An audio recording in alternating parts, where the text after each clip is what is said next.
final week, $1.5 million on the line, but we have a lot of people that they're playing really competitively, really seriously. You watch these players evolve from week 1 to week 7 even. Yeah. Some of these players that are already dominating just change up their strategies, add more to their repertoire of abilities to play this game just above and beyond what we've seen anybody else do. It's incredible. And guess what?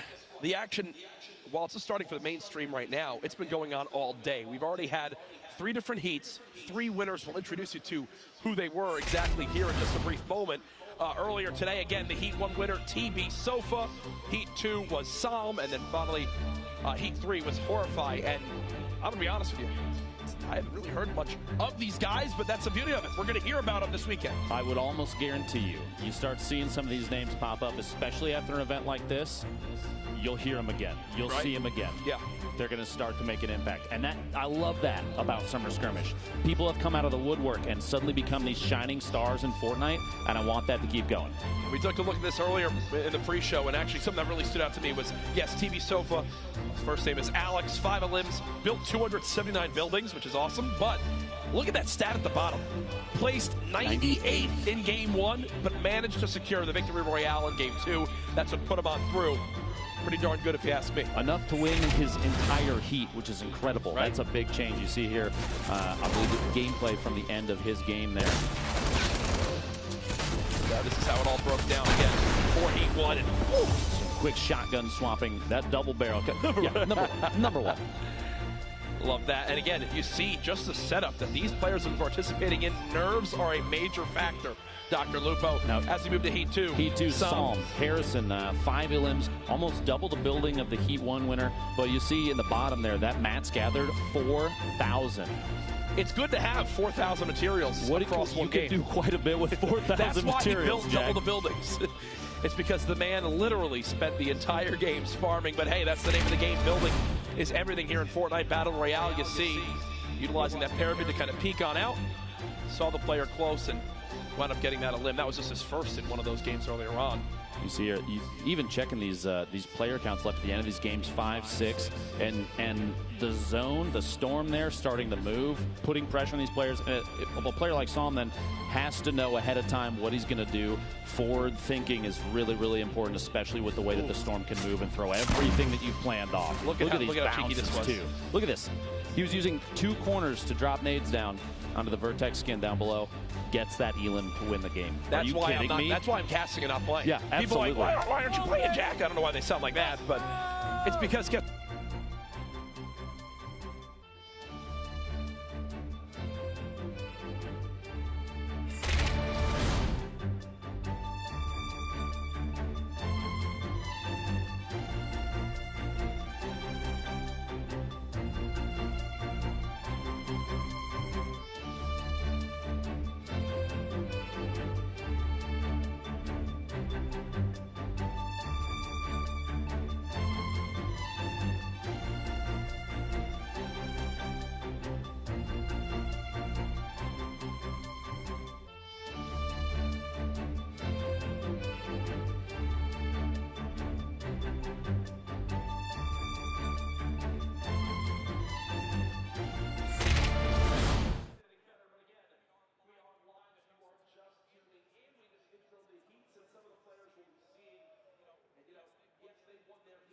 still a ton of talent that qualify alongside them. Fell just short, that want their revenge now in the qualifiers. Prior to introducing the rest of our competitors, though, back earlier today, our Heat 1 winner, Sofa, we caught up with an interview with him. Let's take a look. My name is Sofa. I'm part of a new org called Trouble Boys. We're a new Fortnite team coming up in the scene, hopefully to do well this year. My first game, I won. I was dropped in the hotel, and a few players laid with me, and then I eliminated them and was able to keep rotating into the circles as they got smaller. And eventually, I was able to take the high ground off the current player and remained up there until like the circle got small enough to where I could go down and eliminate the last dude. This is my first like LAN event ever, so hopefully tonight I can pull out, top 33 and be in the finals.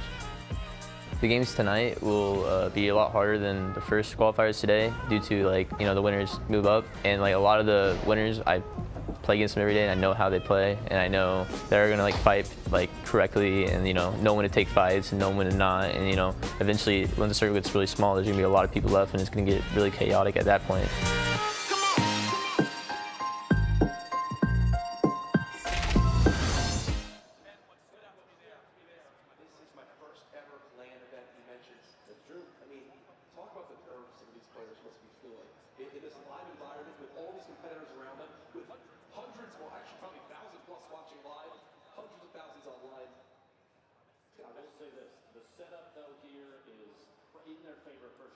Separated from anybody here, so they can't hear us. The environment they're playing in, it's basically a sound box, essentially. It's a very nice basement, and they have a wonderful setup. But those players,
Summer Skirmish to this point. And wow, that is a beautiful camera shot. Now look at them. You know, Lupo, you said something earlier. You said these guys, there's no way they can hear what happens out here. But I'm going to be honest, I'm going to challenge this crowd tonight to make a ton of noise. I literally want Seattle representatives to come here and tell us to quiet down. Yes. That's what I want to be like. I know you're all you can do that. You can do better than that. Come on, people really get involved here tonight, folks. Again, if you are in the Seattle area,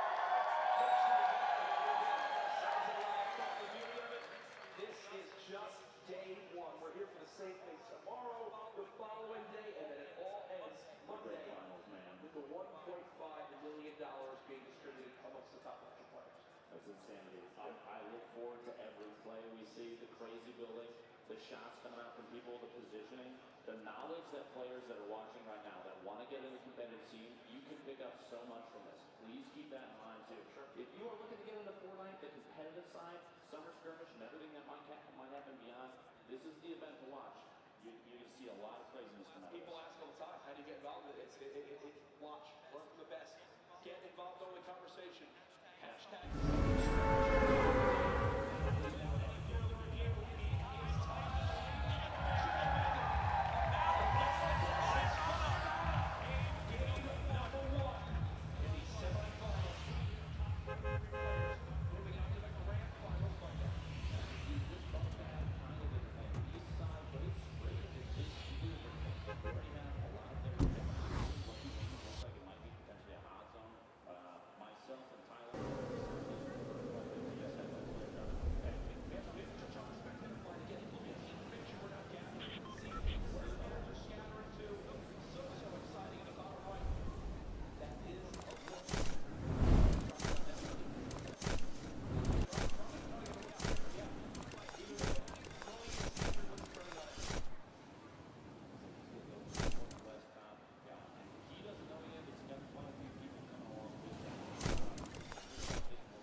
It's one of the big talks right now of this whole PAX West area and what's going on. Can you blame them? $1.5 million right on the line right now for forever. We could be here locally, register, get here in time to register, play in, and win. That's a crazy amount. Nuts. And you know, it's a life-changing amount, as you mentioned. I think the big thing for me is just going to come out and see who some of these guys who have played well online, how will they adapt to play well in a land environment? Because there absolutely is a difference. You're out in the comfort of your own home. Some of the peripherals are different. How does that affect them? And the best players will rise up above that here today and this weekend. My opinion, though, the thing to take away from this is everyone's playing on the same setup. They're all the same machines, like you said, they're all the same peripherals. They're even forced on the same in-game settings, which means the number one factor is skill. And I love that. You can see some of these players, an opportunity for them to shine. And these shots here you see on the screen right now, this room that they're in, it is a black box for playing. Everybody, it's the think tank of gamers down there, getting ready to just go crazy for life.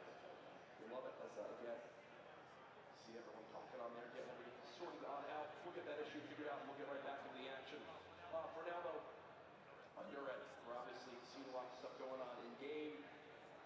One big thing that's happened this week, the introduction of the Shockwave grenade. Oh, yeah. And these pro players already have started to figure out exactly how to utilize it in those late game scenarios. We were talking about the clip from Poach earlier, where he winds up using the Shockwave grenade to blast through someone's building. Through someone's structure in a scrim while they're trying to heal, and just flies in, double barrel shotgun in hand and gets elimination. And you can't predict those kind of things. I think that's the additions that Epic has put into Fortnite for competitive play, especially a grenade like this. They change the game every time. They just kind of try and mix things up so that no one can ever really get comfortable, and that keeps players on their toes. They have to adapt, because you'll see the truly competitive, the top skill gamers. These players, they will change up the way they play if something in the game changes then require it. No? Yeah, I think the big thing is that that new shotgun that's been added on. It's so popular now for those late game scenarios. You get a quick edit, take your 2 shots, and most times it's enough to eliminate your opponent. I can actually speak to that directly. Last week, I believe it was Outlet pushed through a ramp on me and jumped through the double barrel, and that was all she wrote. That was it. Yeah, and those kind of plays, that's the stuff that we want to see here. Those players, they're going to push to the top of the roster. They're going to win these heats. They're going to win the qualifiers. They're going to make it to Monday. $1.5 million line. Remember, if they get there, just getting to Monday is $5,000 minimum. Yeah. And remember, that's just 1.5 million if that was spread out now for this event. Throughout Summer Skirmish up to this point, there was what, I think the total was $8 million in prize money up for grabs. As we'll look at some of our players, that was an interesting, I think we should have that as an emotion. Nate Hill on your screen second there just got signed to FaZe to play Fortnite competitively, which is fantastic. Pretty good. He's a player that has, as we were talking about before, people that have come up basically out of nowhere and said, hey, I'm worth watching. Yeah. Is this live? Yeah. Oh. Hi, Mom. Hi, Mom. I love you. Recent weeks have been rocking these soccer skins or football skins. And there was one moment where I literally began to get engaged with them, and I told Mysteria, I was like, we should just not do this, because it's Nate and his teammate. They're very good. You know who they are. Let's just look for maybe an easier target on that. We look for Dr. Lupo, right? Hey, I didn't want to mention it, but yeah, that's exactly who I'm actually looking for. It's funny you mentioned the skin reference, people identifying certain skins. I believe, and correct me if I'm wrong, 72 Hours in Chat have been doing the same thing recently with those bandit skins, don't they? Yeah. Because I recall last week seeing those running around and doing exactly what you said, choosing to not engage because it's a fight that they're just so good. Yep. They're so good. You gotta show respect to the best players out there. And please, I will run away from that and feel no remorse. But again, just get things sorted out, appreciate your patience, and we'll get on into the action. Just to reiterate for everyone at home tonight, we're having 6 matches played with the point breakdown. The top 33 from tonight will be into Monday, where they compete for the majority of that $1.5 million in prize money. And that's obviously anyone can win it. When you come to this event, people say, who are your favorites? Okay, if there's only one pick for people out there who follow competitive Fortnite a lot, I'd say a lot of them looking to Vivid to do a lot this weekend. I would say a lot of people are. He has had, he won 4 of the previous Summer Skirmish weeks already, which is the prizes from that alone are massive. You can't even, you don't even know what to do, what to say about that. Those victories, man. And that's fantastic. He just joined Liquid as well. People were waiting to see which direction he was going to go, what team he was going to sign with, because he was extremely sought after. And waiting until later in Summer Skirmish for him, what a brilliant His stock went up 100. Yeah, exactly. Literally, yes. His value increased. It's got to be increasing daily. Just from his stream alone, people are seeing how he can play, playing in scrimmage games. And we've seen a lot of players get deep in the scrimmage games recently. Some of them stream it, some of them don't. In fact, specifically, we've seen Myth scrimming, but not streaming it. I think the move there is to try and take a more competitive stance because he wants to get really deep into the game. He wants to push all distractions aside and just focus up. It's tough.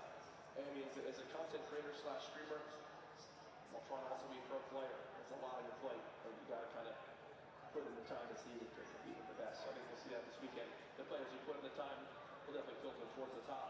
On my screen, spoiler alert, I'm starting to see the lobby get started on us. So Steps away. we should be getting back to the game #1 here soon. Off the break though with that first bus, we saw just how much people stretched. Oh yeah. Far away. It's kind of like a mind game because you're used to, I'm landing a normal game, there's going to be this many teams at retail, this many teams at Salty, this many teams at Tilton. That's not the case here by any means. Like you said, competitive gamers, they choose, they have very specific drops. And speaking of set drops, that is a professional cue to get into the action transition. I love it. What a transition.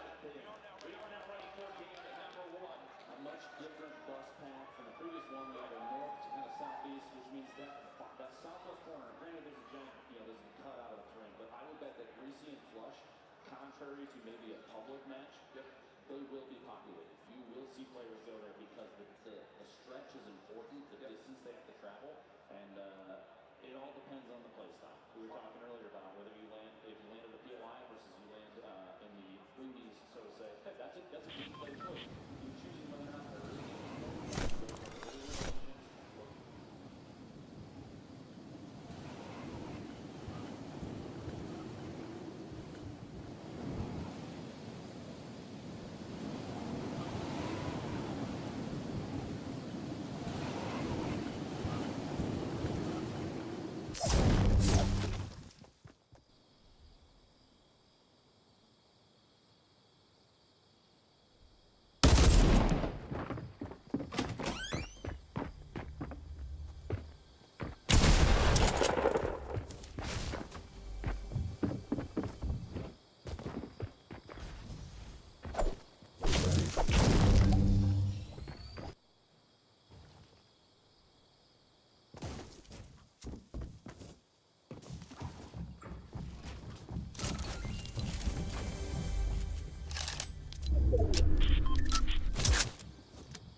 situation.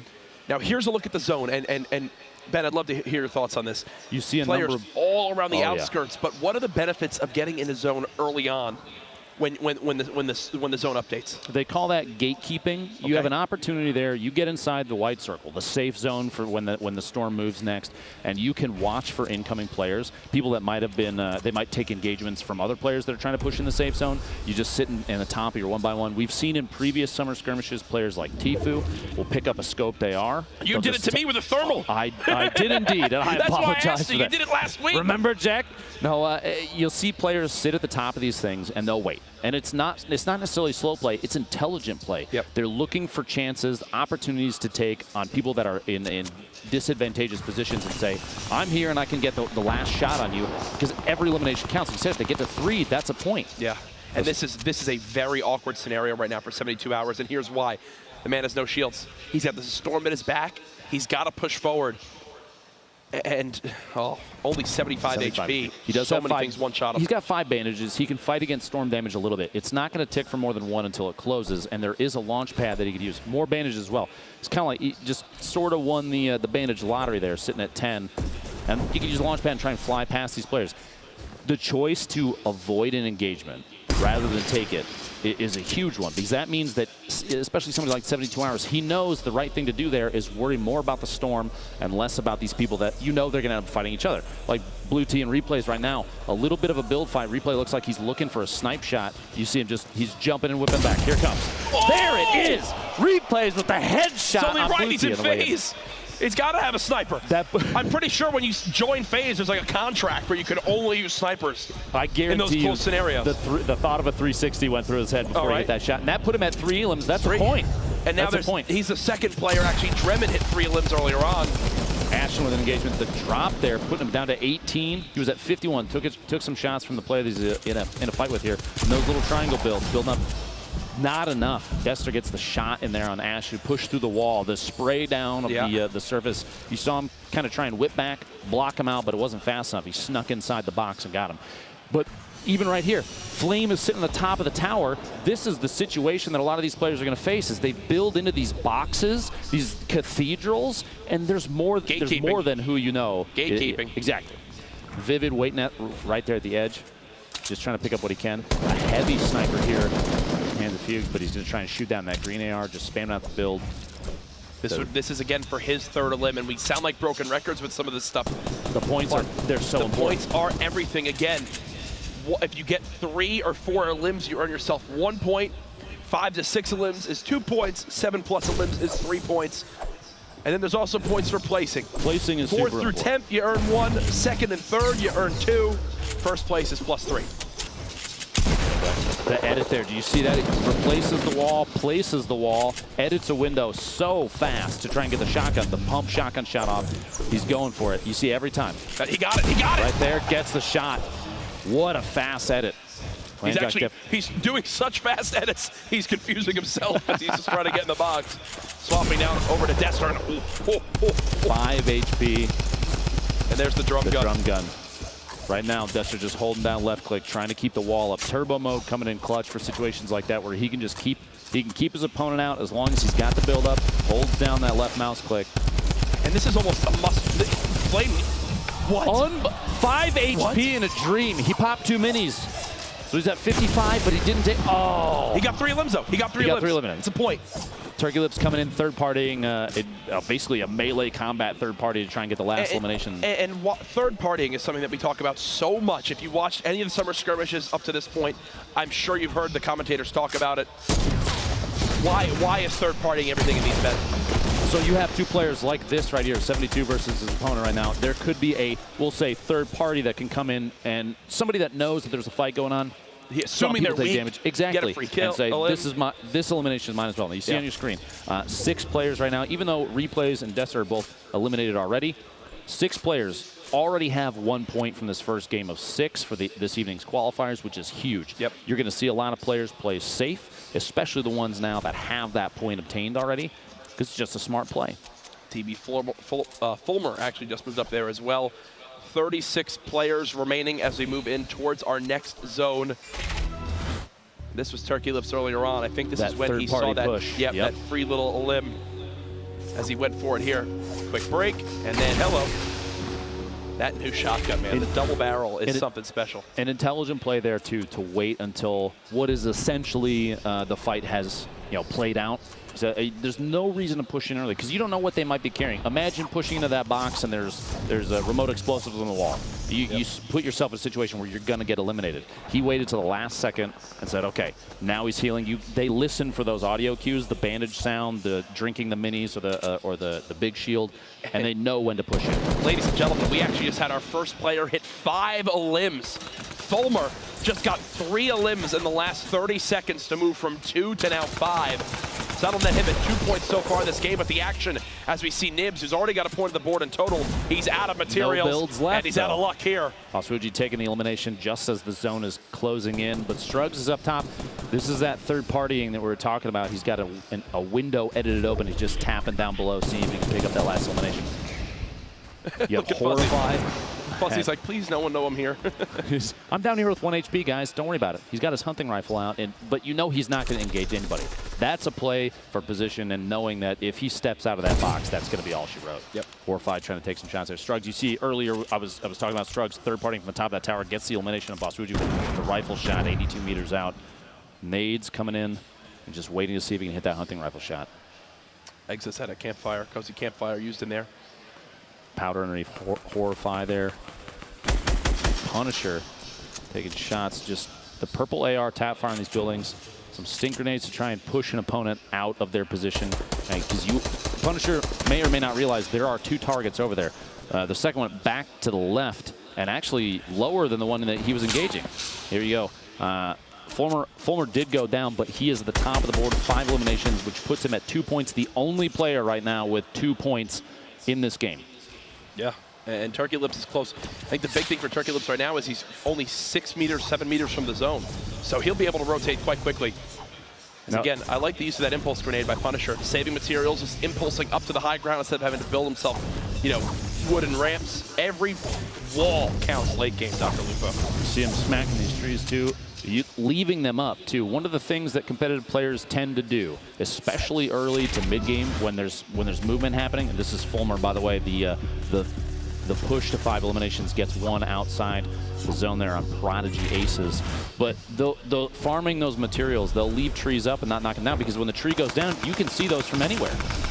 Oh, Turkey Lips, you hear that sound when the shields are officially ripped off. That gets Morgoth's TV. Drop down the rocket. An attempted to play, and Turkey Lips actually takes himself out with the rocket. And I can tell you something, Morgoth's TV is very angry because that would have been 3 elims, and now he's down to just 6 HP. This could be the worst case scenario as he thought he had the 1 point secured.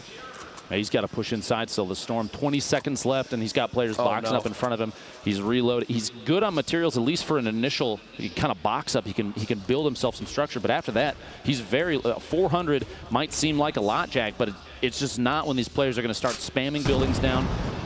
You hear the explosions coming out. It's nightmare fuel for some of these guys. Morgoth's trying to get that 3rd elimination and secure a point. Again, it's two engagements that he was 1 bullet away from getting that elim he needed, and it still hasn't happened yet. Bounce pads, 4 for Exus. You see the setup he's running right now, too, is very much a close range, a close engagement setup because these games kind of run to small circles very often. The map is getting tight with players. People are going to start stacking up on top of each other, and you're going to run into close quarters engagements way more often than not. Speaking of, the double barrel, Horrify goes down. After the swap to the drum gun, he's going for as much healing as he can. The minis are going to come in clutch. He just got dropped to 23 health. That was 1 bullet again that Morgoth wasn't able to get. See, it's Wheats now moving closer. 4 players in this one area.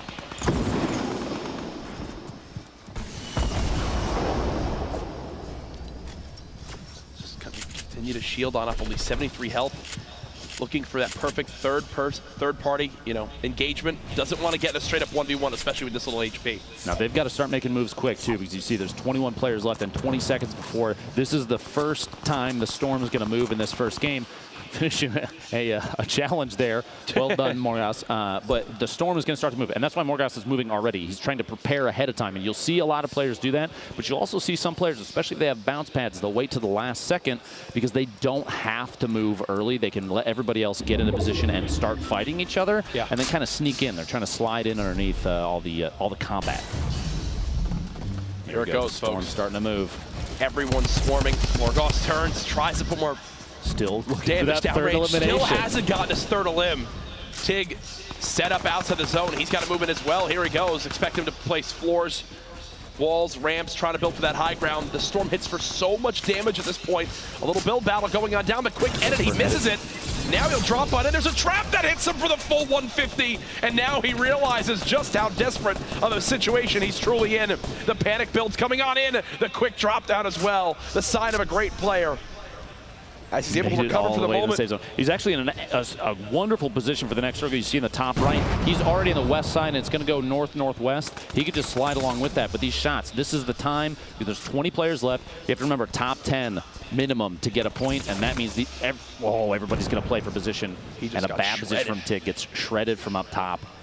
That floor and triangle build pattern, trying to build up double layers. And Psalm, one of our previous round winners from the heats today, to get into this qualifier, playing exceptionally well. Three eliminations here, which means a point secured already. 15 seconds till the Storm moves. Jack, what's your play? Oh, my play is get as close to the next zone as possible. I don't like to play for the high ground, which is probably the wrong thing in general. I typically play the low ground in these scenarios, as it looks like two players now fighting for the high ground at the moment. Alpha Ammo, the bounce pad, brilliant stuff. He tries to shoot down the structure and only gets tagged for 15, so... Oh gosh. He's stuck against the bounce pad under the stairs. That sums up my life. He's in a box. If he can't make it out of there, the Storm is it's gonna eat him. He can't get out, it's still going off. You see the top of it, he's still bouncing. No. Oh my gosh. And that's the last time Posey ever used a bounce pad. Everyone now swarming on, and you can see just how hectic this is. The high ground right now looks like Sean has it, but there's 72 hours on the right side of your screen with just 100 HP. Wheats on the bottom left down to just 1 health. He's every man for himself at the moment, and here comes the remote explosives dropping him on down. A damage tag there. I can hear the crowd behind us getting into this, folks. 13 left. No elim yet. He's still looking for his second one. 13 left. 3 more players go down, and everyone that's remaining at that point gets at least 1 point. And remember, folks, we are live all weekend with this action from PAX, the final week of the Summer Skirmish. These players across tonight looking to qualify for Monday's $1.5 million. That'll be up for grabs. Sofa goes down up top. The elimination happens for Alpha Ammo. He still needs 1 more to earn himself that point for elims. The next player that dies will just be right on the cusp of earning the 1 point for the top 10. Everyone knows it. They want this free point. Who will be the one to drop and just barely miss out? See the push? There's actually a player right above. Goes down. That's 8 remaining. A quick shift in player count as the circle is moving, and that's pretty common in these late zones. Sean's got the high ground, 72 hours. One of the more notable players left in this lobby. Sam, who won that Heat 2 earlier on, still alive. Alpha all the way up top, and how has Morgoth TV stayed alive? He's had that much HP from 3 zones ago. As soon as you say it goes down the shotgun, I think you might have jinxed it. He just got a limb. Oops. My bad. Apparently Sean was taken, but Sean was taken is still here all the way up top. He's got a top-down view. 0 eliminations, but it doesn't matter. He's playing for late game, and Structure's going down. Whoa, no! Just barely. Misses out. That is 3 eliminations here. Okay. That gives him a point. 1 minimum plus. Now, top 3 is +2. So he's got 2 points right now. If he can make it to third, 2 more players go down, that secures him at least 1 more point. Yeah. He's got a campfire. He's out of abilities, ways to heal his HP, but he does have 6 minis in case he gets into a fight. He's popping the campfire right now to try and push himself up as much HP as possible in case an engagement happens, especially right now where he's up top. You were saying earlier, the top being a really advantageous position, but it's not always the best. Not always the best, especially when one of the best players in the game, 72 hours, is still live on the low ground and knows exactly how to play this scenario. Folks, we are down to our top 4. Here's 72 hours vulturing from the floor. He's placing traps. And guess what? He's basically saying, come on down, folks. Fall on in, because I've got traps everywhere. One just went off and didn't get him a limb. He's already got 1 point himself. The zone closing on in. This is it, folks. Who will come out on top? Remember, top 3 is +2 points. The trap's still coming on down. You see, he's timing his heel until right when the zone closes. He waited until he could use that last, last bandage. Here we go. Everyone trying to heal. Who's going to stay alive? Alpha pushing down. He's using the drum gun, trying to get in. Gets elimination. Uses a bandage. Not going to be enough. Alpha dropped. Struggs wins. Struggs wins. Struggs wins in the final moments with just 20 HP, trying to heal on up. As you saw, everyone was basically on top of each other. It's a heel fight, but in the end, Struggs with what? He only had 1 limb, but a victory will earn him +3 points. Down to the wire, it went there, and here's the final moments again. He had 0 build left. All it was, you hear the spam clicking, just use the bandages, and you can hear the shots.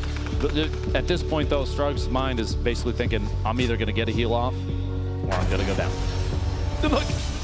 He doesn't even rush. 5 HP remaining. Even he didn't believe it. There you go, my friend. Congratulations on the victory royale there. The heals at the end. One of the toughest moments at #1. There you go. Our Game 1 winner. Down to the wire there, Lupo, but I think that's a sign of what's to come here tonight. Those final couple points for those high placements mean everything. Every time the circle moves, every time it closes, or every time, especially late game when it starts to actually relocate, you're going to see a lot of eliminations come out. And like you saw there, before even the second to last circle, we had 20 players remaining. And because every single one of those players knows that if they survive to top 10, they get at least 1 point. You're going to see a lot of players pull moves like that because going for points, trying to make it through the grand finals, that's the goal. Yeah. Eliminations aren't everything. They do count, and we did see a number of players. Even early in the game, 5 eliminations on a single player is huge. And we saw from earlier, the players that won the heats during the day, they had 5 eliminations. That's all you needed. That's all you needed. 1 big game. That's kind of been the motto of all of Summer Skirmish up to this point. 1 solid game is really all you need in some of these scenarios, but we do have a couple replays to look through, and ironically enough, the first replay is from replays. Of replays. The shot. we were talking about it as he lined it up too. Boom. Bang. The shot on Blue Tee, a quick headshot. What a challenging snipe. He's got to hit this opening window to earn himself the 1 point. Even on the drop. Yeah. Look at this. Oh, you hate to see it, but you love to see it, Jack. It depends on who you are. Blue Tee hates to see it. Hates to see it. Any FaZe Replays fans out there love to see it. I can promise you that. And that was just one of many of the great moments from that first game. We also have Turkey Lips, who was one of our higher players in limbs from that first matchup there. Put on a little bit of show for everybody at home. Let's take a look. This was a third-party opportunity we were talking about earlier, knocking the floor out and the push in with a shotgun. After Desser had just been in a fight right before that. The listening for those audio cues, and then you see here, after that elimination, immediately shifts over, the Rocket to take the structure out and fighting a player outside the zone. Even if he's not landing hits, that player's HP still decreasing. Yep. He's still getting closer and closer to another elimination and potentially a point. Wow. Well, we saw it there. Dramatics down to the final moments. Again, hashtag Summer Skirmish online. Give your predictions for the weekend now. So guess what? When your player potentially wins, you can tell all your friends. Go and show that tweet. Yeah, I said it first. Pull up that Instagram post, anything. Now, I called this. I'd put my money on you, Jack, just saying. That's not possible for me to win. Not necessarily to win, but I put my money on you. Thank you, Ben. That means a lot to have. We do have another replay to show. This is from Posey, where he had a little bit of an awkward run-in with the bounce pad. Posey versus a bounce pad. That's a bounce pad malfunction on his end right there. It's not good to place bounce pads under things. He's trying to shoot the wall out and trying to sneak his way out, and just was not fast enough. That's hands up. I can't believe that happened. And I'm going to be honest with you. I know that feeling. That's a tough one, man. You get stuck inside. And he put it down at a time where it was advantageous, but then the build over top of him, there was a roof after the stairs went up too. He got stuck in a box, and as the storm, with the worst time possible as the storm was closing in. Listen, well, it didn't work out for Posey there. We do have a winner from game number 1. I believe Struggs is down on the floor with Zeke with an interview. Zeke, gentlemen, what's going on? Hello, can you hear me? We can indeed, Zeke. We can indeed. Great cast on the day. You guys are beautiful. Never forget that. Guys, that was a crazy game 1, and I've got the winner here with me. Struggs, come on over. How are you feeling after that crazy game 1? Kind of crazy. I can't really explain it. I'm just trying to look forward to the rest of the tournament, to be honest. Now, what were you thinking in those final moments, right? It's you and 3 other players. You're at the top, and what made you decide we're going for the heel off? This is the moment. I was mid-ground, and like I had no mats left, so I was like, the guy below has trapped 2 up top. I was like, I have 8 bandages, might as well try and heal. Now, this was obviously the end game, so where were you at in mid-game? What was your plan of attack? Super passive, early rotate. I like centered myself in zone really good. Fantastic. Now, finally, what is your tactics, your strategy going in? This is only game 1. You've got 3 more. What is your strategy going to the next few games? Honestly, probably going to do the same thing. Maybe a little bit more kill incentive, just because that might work better, but probably the same thing. Fantastic. Well, best of luck to you, Struggs, in the following games. Back to you guys on the desk. Thank you so much. Appreciate Good it, stuff Zeke. there. Good luck. Have fun next. You see, Zeke, I think it's going to be his challenge to have as many weird handshakes as possible. But just so you guys know at home, there has been an update for the format for the qualifiers for the next few days. These nightly qualifiers will actually just be 4 matches through the night instead of the full 6. That was a recent change that just came on out. They wanted us to address here. Either way, still a lot of Fortnite action. Don't worry.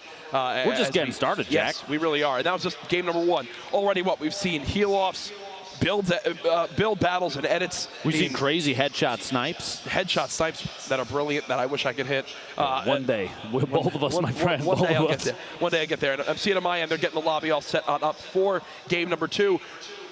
We already have some players with the points on there, but there's a lot of exciting stuff to come here in Fortnite here soon. One of the big things, though, is the new limited time mode to come. I've got a ton of information to fill you in on.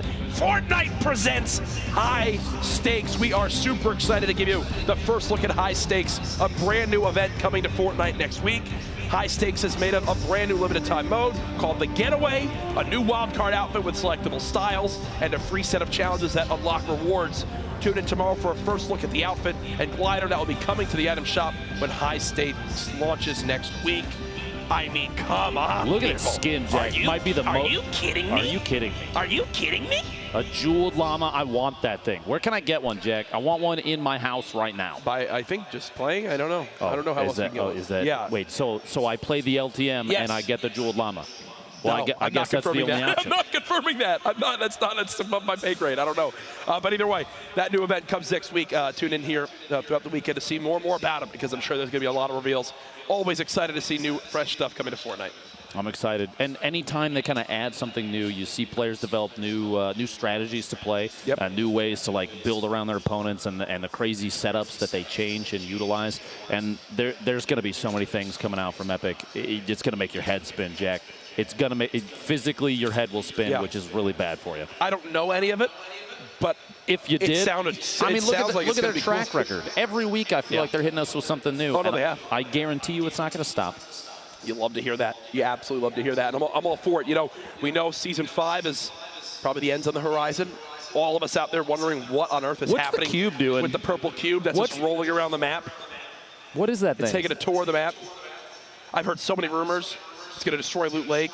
It's going to suck up Tilted. You think it's going to Tilted? Someone's going to come out of the thing. I don't know what people are, how they come up with this, but I'm with it. I'm with each one.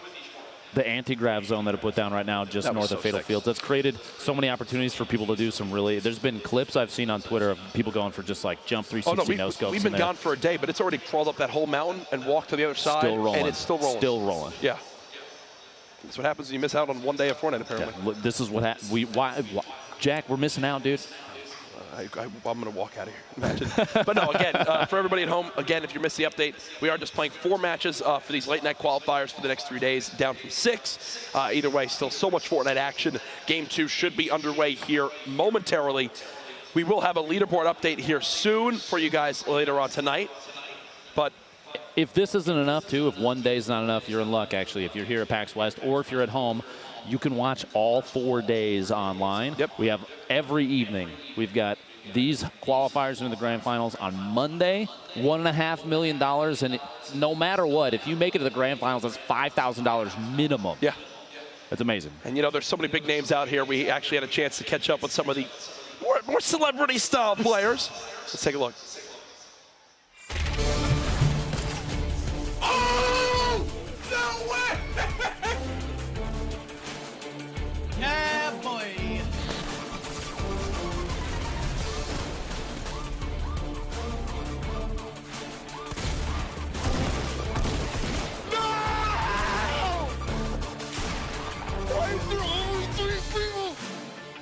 Welcome.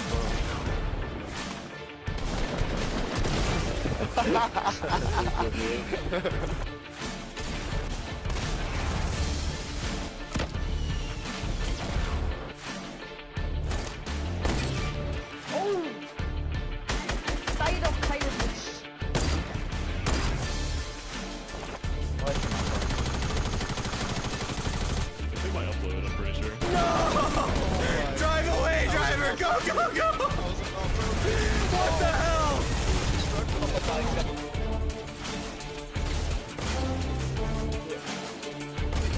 Oh! Oh!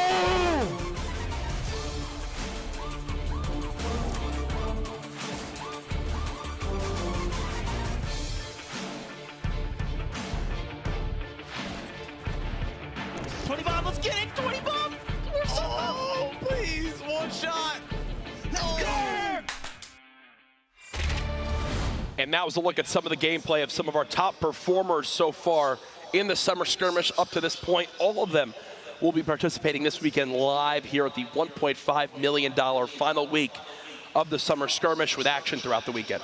8 weeks and $8 million total over the course of the entire series it's crazy. Yep. It explains a lot about why people have been getting so serious about Fortnite and digging in, trying to improve their game every day that they play. Some of these players spend hours and hours, 10 plus hours a day, just focusing, grinding to try and improve every little bit of their gameplay that they can, edits, every build, their shots. You see players jumping into the playground mode to try and increase it, just make themselves as fast as possible. Yeah. And let's see in game 2 here if it pays off. Here we go. Need some noise, please. Ladies and gentlemen, game 2 about to begin. Who will come out on top? We saw Struggs with the heel off at the end last game. For game number 2, which player will rise above the rest and secure that victory royale? We know some players who have some points so far. We'll get a full standings update for you as soon as possible for everyone at home, because I'm sure you're looking out for that. But either way, let's get into the action. In the bottom right here, our winner from last game, Struggs, dropping in. He's looking at the southeast corner of the map, maybe a Paradise Palms, maybe hitting the like the mini junction to the southeast of that. You can even land up on top of the structures up here and just see if he can dig up a chest or two. It depends on the style that he wants to go for, how he's played previously. Actually, he's cutting back. He's heading to retail. He decided maybe didn't see too many players dropping here, which means this might be an early aggression game. Home and native land. Lance only gets ammo.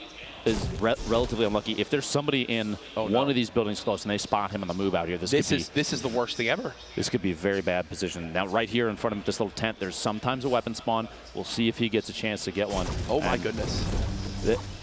Jack, this is not good. This is extremely not good. This is an unlucky drop. Yeah, this is one where he's already kind of going, and don't get me wrong, he's in a fantastic position because he's already earned himself 3 points. But still, no weapon in hand. Eliminations already have begun. I believe Wheats and DMO have both been eliminated already. Trying to go for the drop on his opponent there. The shotgun pops. He goes down to the blue pump. One single shot on the way around the corner. That is a product of excellent aim, making use of that shotgun up close. And there was a Crypto with the shot down on the Dremin, and if you remember, Dremin actually earned himself a point back in that first game from the eliminations. Supa Senpai Sens underneath here, underneath Crypto down here in there's so many nicknames for this place. I call it the Wild West just because of the nature of the buildings. What do you call it, Jack? People call it Westworld just because it's like far out there. At this point, Epic, we just need names for all this stuff, please. Help us. Name the Viking Village area, Valhalla. Clearly. That's the only correct name in my book. Now, explain to me the pass on the purple burst there. So He's a lot of stuck with the green tap fire, the single fire shot. People ask all the time, is this better than this? What do you use for sensitivity? What are your keybinds? Guys, everything in games is how comfortable you feel. Some people feel better with the burst AR. Some people feel better with the normal assault rifle. Especially early game with the lack of ammo, you kind of want the more precise weapon, and that is that single tap AR. For me, I'm picking a green green assault rifle over the the epic burst assault rifle. Personally, I think it's going to take a big difference in ammo count to make that kind of decision. The burst, if you get a full shot, like just straight up the bot, oh yeah, you can rip a player half HP down in one burst at the right range, and it takes a really good aim to make that happen. But if you can pull it off and you have the ammo to utilize it, it's undeniably a powerful weapon. 72 hours moving southwest out of retail. Sees a build fight in front of him, and this is a third-party opportunity. He can find who's up top and maybe take advantage. Back down here, where is this, the southwest corner, just northeast of Flush Factory. Zate trying to find his target inside, gets a shot as he's moving up the stairs. It might be enough if he can capitalize, kind of take advantage of mixing it up above Cubs Mill down at the bottom. He's got a green pump out, and Zate is full HP. And remember, this is actually a really awkward area to fight in. Look at his loadout, too. This is just Slurp insane. 2 rockets, a blue pump, purple suppressed pistol, and he's got a porter rip. Yep. As Zate's trying to break on in, looking for exactly where Cubs Mill can be. Just playing in this outside factories area, looking for the entry. Cubs Mill's like, please just forget about me. A little bit of cat and mouse please happening. Forget about me. Zate's trying to track down his target. Sound cues are going to be a big deal here, waiting to see if he can hear. Even just like a weapon swap can be enough to give away position, because your opponent can hear that. Cubs Mill will not switch off that shotgun. He is going to wait until the last second. And right now, he's still in the safe zone. So, I mean, at this point, he could stick his hands up in the air, and it would be an effective way to hide. Now, he's right around the corner, sees the edit, the rocket drop in there, trying to knock the wall out. Literally the same position as just a second ago. Zate got the shot through the stairs moments ago. Resetting over and over. Materials are going to start to look he knows low. where he is. Zate's got 5 builds up, the rocket up top. So close to getting the Elam there. Here's the thing, look at the material count. Literally can build two more left. walls.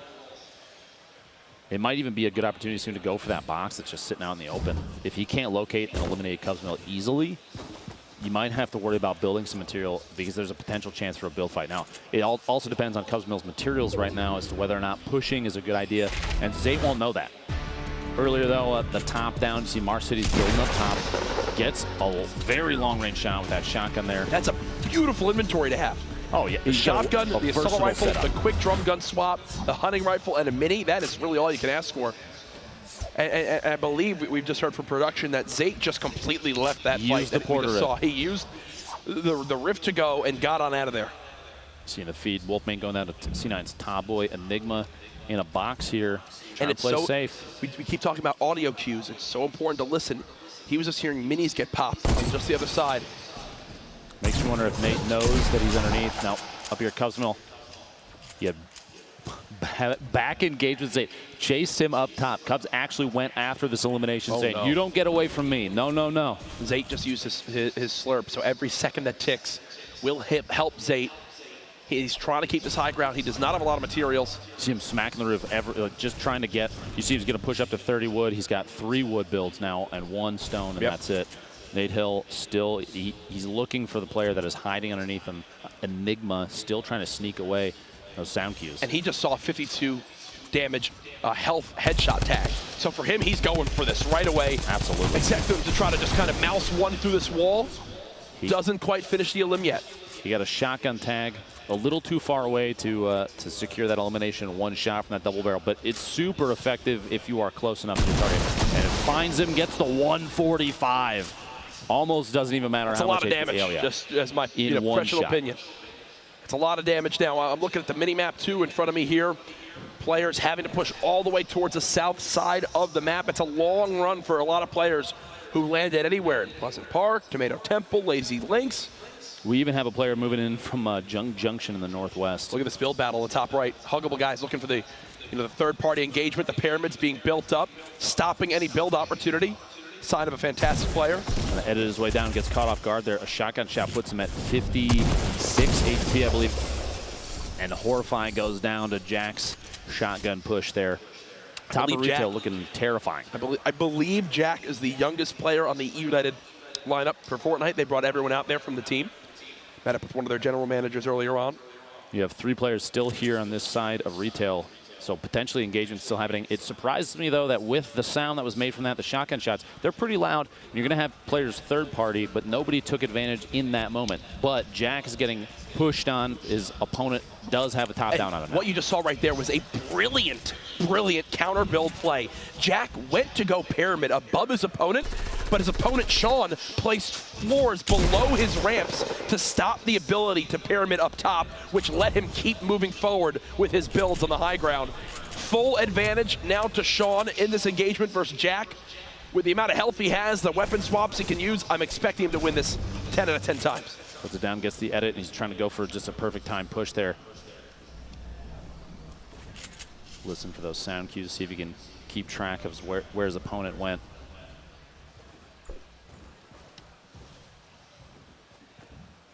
Jack ran. Jack backed out into the storm to get away. Back earlier, though.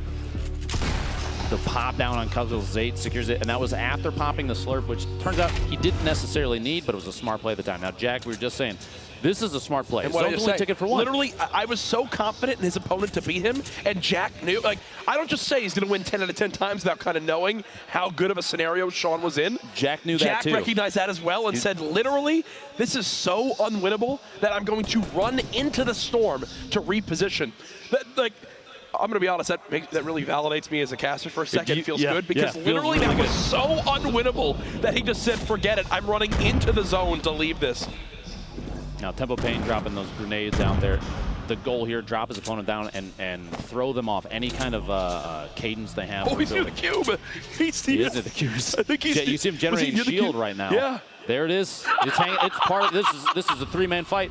And it looks like his opponent did get eliminated. That's how far it's moved? It has moved all the way over there. Wait, it's by shifty now? It is. I left for a day. Things change quick, man. You got to keep up on the meta, Jack. Come on.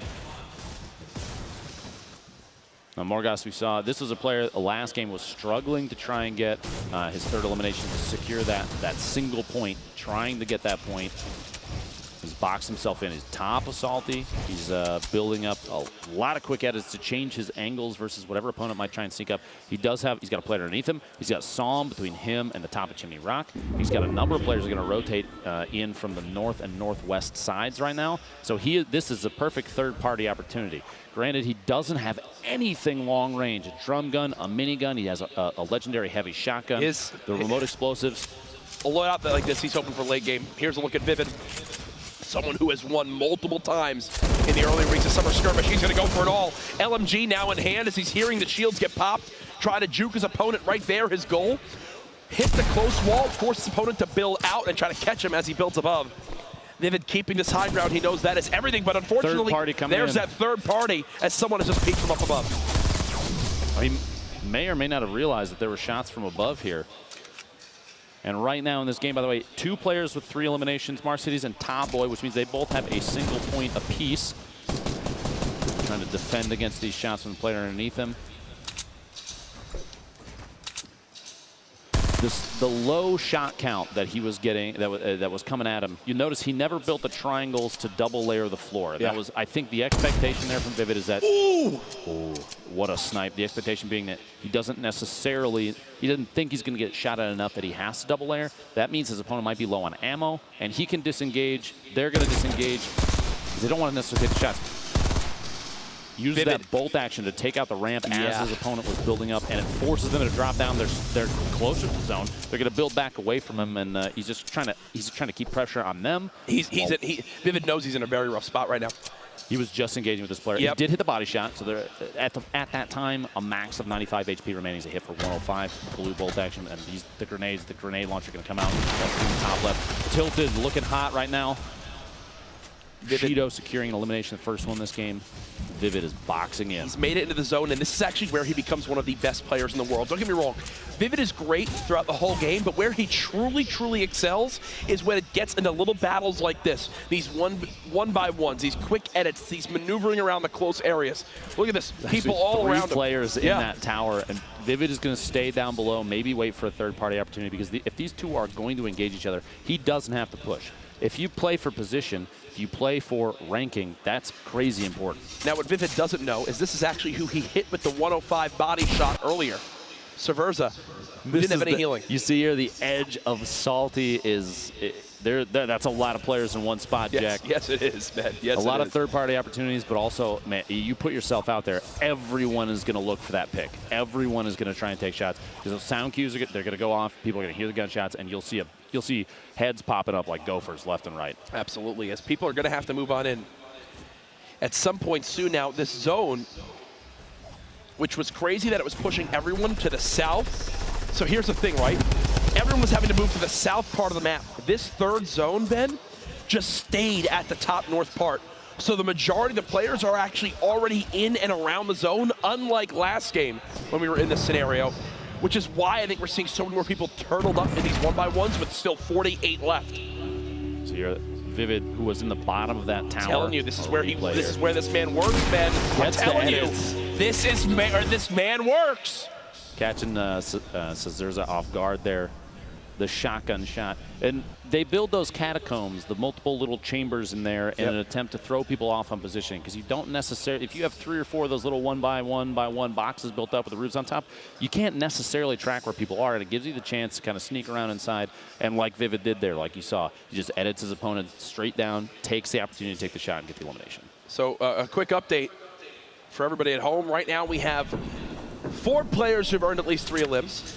Top Boy, Jack, Marcides are all at 3. Fugues, who was leading this game at 4, was just eliminated literally seconds ago in 43rd. If I'm not mistaken, I believe Fugues got a point from game 1 as well. So he's been having a good job with the limbs so far. As we'll continue to update you guys on the live scores in game. Now in the action to the bottom right, we're seeing players use those little edits in the pyramids to kind of peek out. So how is this done for players at home if they're wondering how to do this themselves? Build the 1x1 box, put a roof on top of yourself, and then on top of that, the triangle. Dude, the triangle is so important because you can, as soon as you hit the edit key on those, you can pop your head through because the layers show up below the camera. And so you can peek out. They made some changes not long ago to the way that edits were done and kind of filled in the boxes, the platform, so you couldn't see. The triangle on top of a 1x1 still works, still gives you the safety because the coverage is still there, it's still built up, but you can peek out and watch other players' movement. I actually just loved what I just saw from Landjock right there. He threw the Clinger grenade, and recently the Clinger was updated where it no longer instantly explodes when a wall is destroyed. So instead of throwing it on a side wall, he threw it at the top because the new way that Clingers work is when you destroy the structure it's on, it naturally begins to fall down with gravity. So he destroyed the roof, the Clinger then fell on in, and the player got damaged and had to escape. This was Blue Tea earlier on with that double barrel up close and personal. Bye-bye, my friend. That was how Fugues was eliminated from this one. Punisher sitting on the top of 1x1. He's got the window edited. He's using a little bit of third person to look out, see if he can spot people rotating, and that's high enough he might be able to sneak out. Yep, he can crouch walk out of that just barely and look for a shot. He's trying to sneak his way out. He's going to close it up. These players closing their gates behind him because someone could sneak in. 35 left. And you're starting to see a lot of these chambers built up, the roofs and the little 1x1 boxes, and the shots coming out next. He's just going to spam down these walls. Gets Sinful caught right at the wall. Secures his first elim, and you see peeking out the top of the triangle, the top of his little building. He's trying to watch for more rotations. He did just hear an explosion just before that, so there might be somebody else still out there. More elims primed for the picking. Right at the edge, Jota taking the launch pad in. He's going to try and find somewhere an unoccupied location. Vivid, Shido, Powder. You have tons of players still boxed up inside Salty. It's still... There's just so much pressure from that side that maybe escaping early, like you saw there, it's a good call. And Crypto goes down in the feed. You saw the SMG spray from Landjock now right in front of Punisher, front left. You've got boxes built on front right, boxes building up. Players, it's almost like they're nesting here, waiting for just the right time. And the reason being is they're inside the safe zone. Use the brick, get yourself a good structure in the window edit as Punisher is trying to make his way away, kind of building some catacombs, closing himself inside. Going for edits, extending that out. Edit, quickly build an extension. Edit, quickly build an extension to try and give more room to move, more safe zones essentially for himself, where he still has vision out on other people and can maybe third party if a push happens. 72 hours still in this one. Built up He's top. playing at the bottom mountain, and yeah, that's about as use. Look, I'm getting. You want to know the information I get from that graphic? There's a ton lot of people left. There's a ton of people left. 30 left in this zone. The zone is moving into. This is the last time it closes before it starts to move, so things are about to get hectic on these rotations. This is actually more players than even are normally left in this scenario in competitive matches, which are already kind of above, but this is a lot of people trying to play for this late game. Hey, I haven't gotten many limbs. I need to get top 10. People are looking for ranking now to get their points, Yes. to try and secure for the remainder. Because after this one, there's 2 more games left and today. I think that this happens because top 10 earns the points. Yeah. I think this would be different if it was like a point for top 5, or even even if it was only the kind of the top, like third gets 1, second gets 2, first gets 3. People can land in top 10, Because you and can get that's top enough. 10 and earn 1 point. So many people change their game plan to, I just need to get 1. And that's why we're seeing so many of these structures just built on up. A little peek shot from Zayt on Nate Hill, who's built up in a 1-by-1 as well. And safe play isn't necessarily slow play. You have to keep in mind, these players, they're used to watching for rotations. You see top of the hill and engagement happening up there. Punisher's watching from a distance, trying to check to see if anybody is hanging out in this single box, and there is somebody in there. The turbo build saving him, just holding down left click with the build out. But they wait for these rotations. They look for opportunities to eliminate, because with this many competitive top skill players, it's not about who is necessarily better, but it's about who makes a mistake first. Because they play for perfection. A lot of them, they know exactly when to move and where to move, depending on the loadout. They know what their opponents are going to do, and so they also know exactly when a mistake happens. You see your Landjack is looking for a third party and somebody that's just outside the zone. So for everybody at home right now, with 25 seconds until this next zone moves, because it's, excuse me, because it's one of the first ones where half of it is out of play, expect to see players drop like flies here. And you can already see people inching on up, not using any build, just trying to kind of sneak between all this. Here we go. A look at the elimination leaderboard from now. 6 players from this match right now. Even with 2 eliminated, 6 players from this match already have 1 point. Jack, Nate Hill, Fugues, Top Boy, Haste, Fariko, and Mars Cities. We've been watching Landjack quite a bit here because his play, his edits, and his positioning have been exceptional. You see he's inside the safe zone right at the edge already. Prodigy Ace is pushing away, and the bounce pad to get in, flying over the top of both of them. They're essentially building the same path on top of each other. Yep. You saw Jax drop down in the back. He might be looking for an elimination here, trying to push in on a He's already player. got 4. This would be for 2 points at 5+ limbs. He's made it into the zone, but he's got no materials. He's got to win an engagement here. He knows it. He's going for it all. This is kind of an all-risk play right here. Can he get the victory? Well There done. it is. Ashton goes down to Jack's drum gun, the shotgun. And look at what he's rewarded with, Lupo. Shields. 600 plus 600 plus wood. He had to do that. He had no choice. And not only does it earn him another point, but it earns him a chance to win this game. And now he's dead. I'm going to stop complimenting people. You need to stop it, I'm Jack. done. You've I lost just 2 ruined it for players so everyone. far. Alliance Powder getting the third-party elim there. I feel so Nate Hill bad, takes but I Saint don't at out. all. And the third-party shots there. Lassie's looking up top. Top Boy literally on top of the competition. He's already in a safe spot for the next push. He has the best position right now in terms of elevation. He's right next to the next zone. He can move whenever he wants. His loadout is even, for this late in the game, his loadout is fantastic. 350 wood, 300 brick, 130 metal. He can build a ton of surfaces. He's got the blue drum, a legendary. He doesn't have a lot of double ammo. barrel. He does not have a lot of ammo to spray with. With this few players left, or with the storm moving, I should say, too, he doesn't necessarily have to use the ammunition if he goes for placement. He can let people take each other out. You see, this is the time. Especially, look at the way that the circle is moving up the hill. People have to move up. You're going to see... Watch the loss of the storms. Already 2 have dropped for the storm, and I don't think that'll be the end of them because the verticality adds a whole nother level. People are going to drop like flies here. From 20 players remaining, now down to just 13. It seems like the rest of everyone has made it on in, but I mean, they are all within inches of each other. Mac actually goes down to the storm. Last second there, that's 12 left. 2 more players go down, and then everyone that's remaining gets 1 point. 1 more goes down to the storm. Well, the storm is still claiming players. 27 seconds left to the next move. Reminds me of week 1 of the skirmish. Oh, yeah. Oh, yeah. Sorry, KL.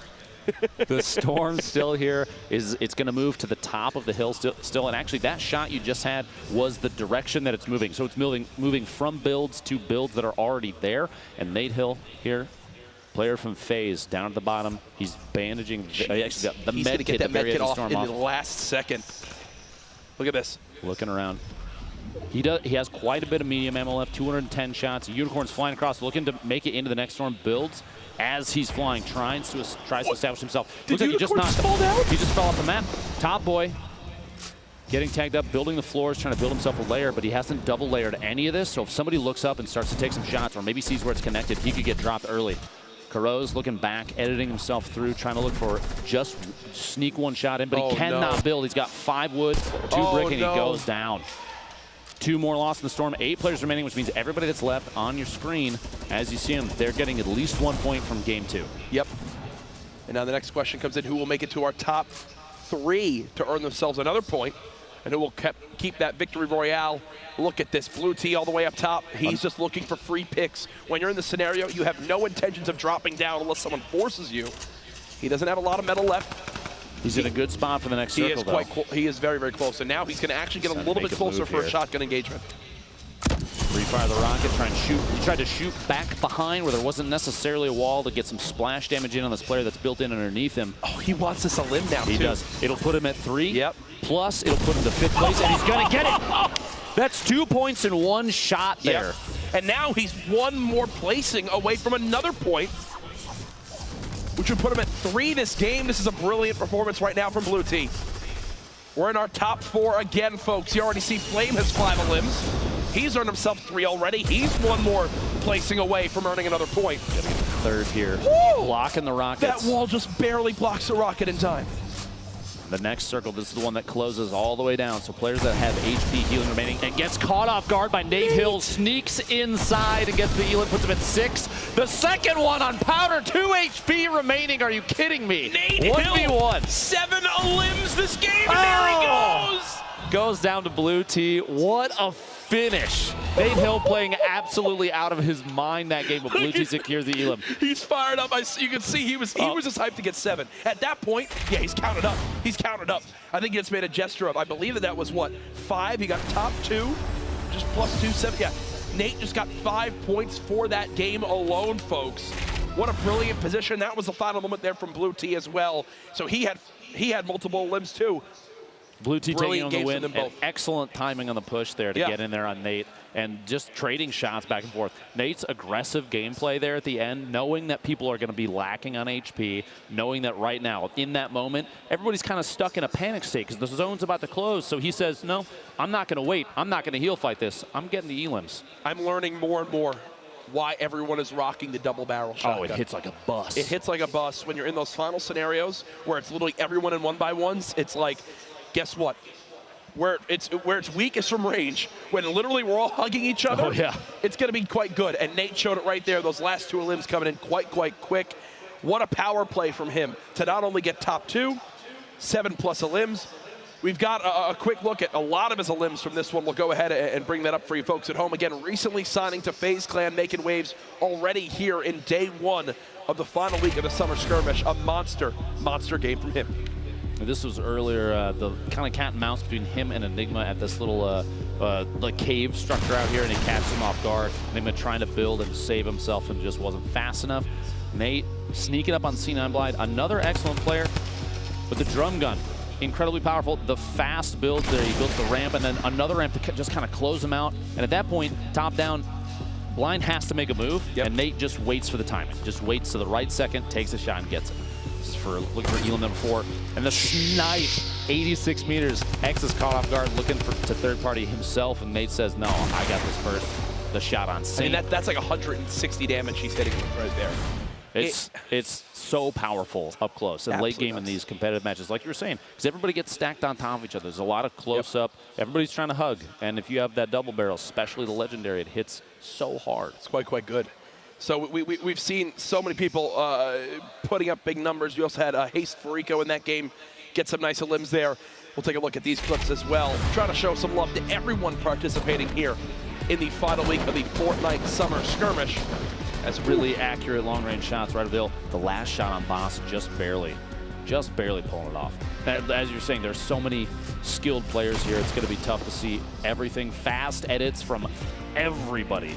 Everybody landed shots, really good pushes, including llama transitions. That's the best transition I've ever seen in history of esports. I wish I had that. Yeah, I need that. Yeah, can we actually take that for our own I broadcast? think we can. It's got to be in the contract. Either way, I don't think it is, but hey, let's go for it anyway. Again, the rule update that we keep mentioning. Tonight's match is going from 6 matches to 4, so we're halfway done with the action so far up to this point, and already we're seeing some of those people pushing towards the top. Again, top 33 from tonight qualify for Monday's grand final.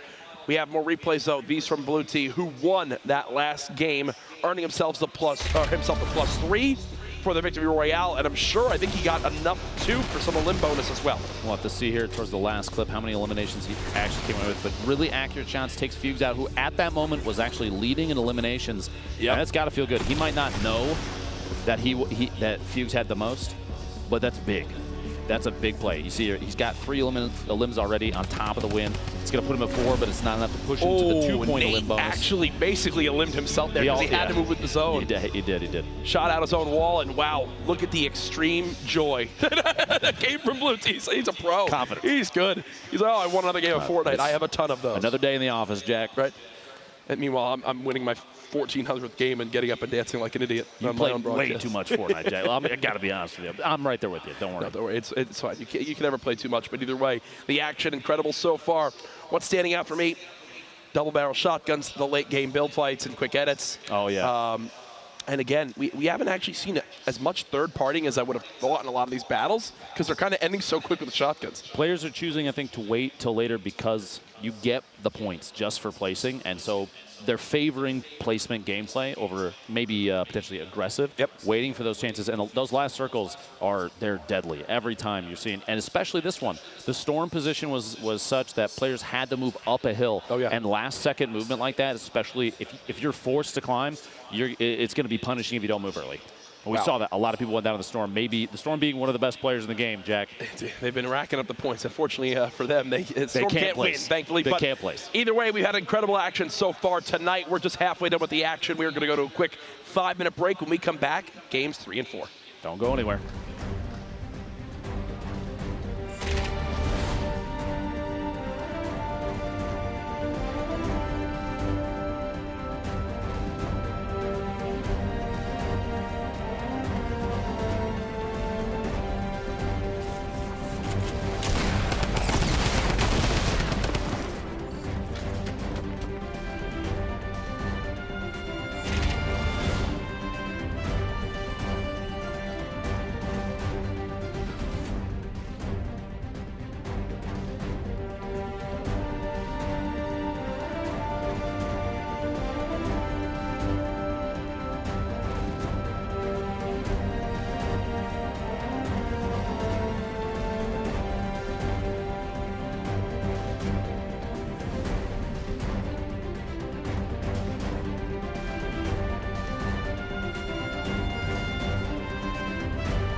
to you and be like, I'll ladies and gentlemen, we are back live here from the Summer Skirmish.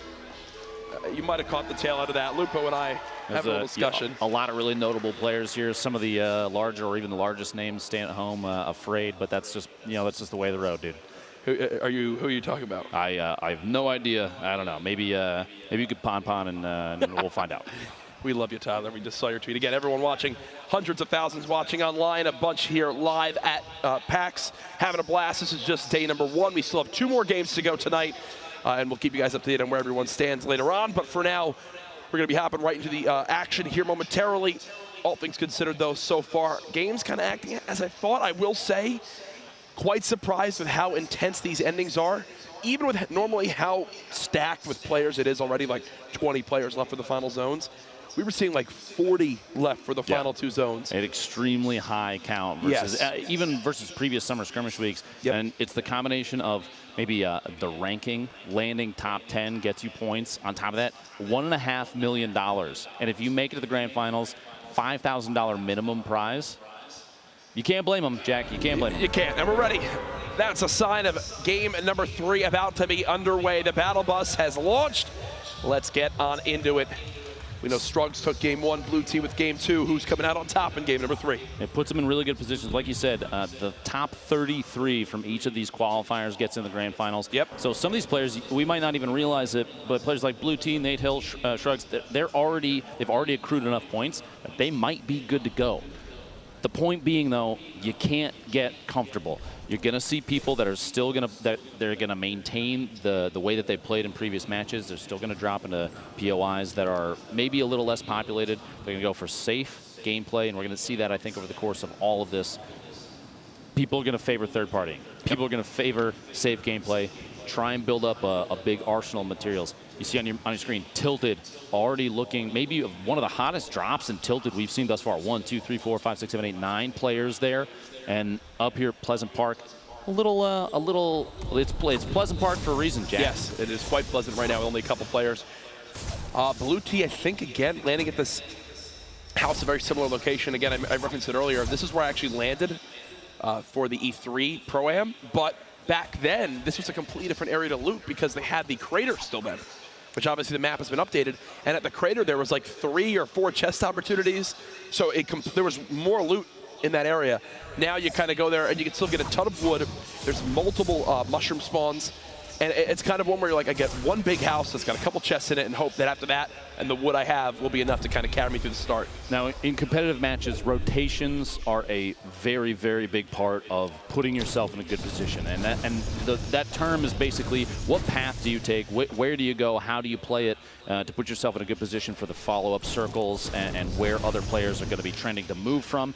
And Blue Tea, the winner from last round, landing at that house, at that point, with a position in the circle, moving into Pleasant, not necessarily the best choice. You see you're getting caught off guard. This is that Tilted is going to be hot. But Blue Tea, we'll see as this match plays out where he moves. That gameplay, that movement, if you're trying to improve your gameplay at home, that's going to be something to watch. I believe Drebin wants Dimes, who is completely weak behind that wall, and that's a brilliant stink. That might eliminate him. That's One how tap, weak he was. 5 HP. It takes 5 HP, and that's all he needed. And Dimes right now, I can tell you, he's not happy. Doubtful. He's probably saying doubtful. words that I can't say on broadcast to himself right now, as Drebin's going to continue to hunt. He's still not alone here. At least 2 other players, I believe, are in this area. There's one to the west, there's one to the east, and one to the north around this area. Now, Vivid is somebody that we've been talking about a lot, and this is early game. Vivid goes down 95th, Sheesh. That means next game he's gonna pop off because that's who he is. Snood gets eliminated by Zate, an excellent player. The jump there and shot from the AR gets a headshot. I believe that was 76 damage. Back up here in Westworld, Garath's kind of looking around. He's looking to get a single shot. And one thing I do want to point out, just for everyone at home, as this fight goes down, we'll go ahead and let this conclude, and then I'll get into what I was going to bring up. You see players trading damage right now. Drebin trying to stay alive. There's the quick headshot. 5 carrots, and there's a golden legendary assault rifle for you as a reward. Drebin already 2 limbs. This could be the 3rd right here if he can somehow take down Crypto, and it won't happen. But the point I was going to bring up, tiebreakers will be determined in the following order. total victory royales, total eliminations during the event, average placement across the games, and then finally a coin flip. So the big thing is the elims during the event, during these qualifiers, versus the average placement.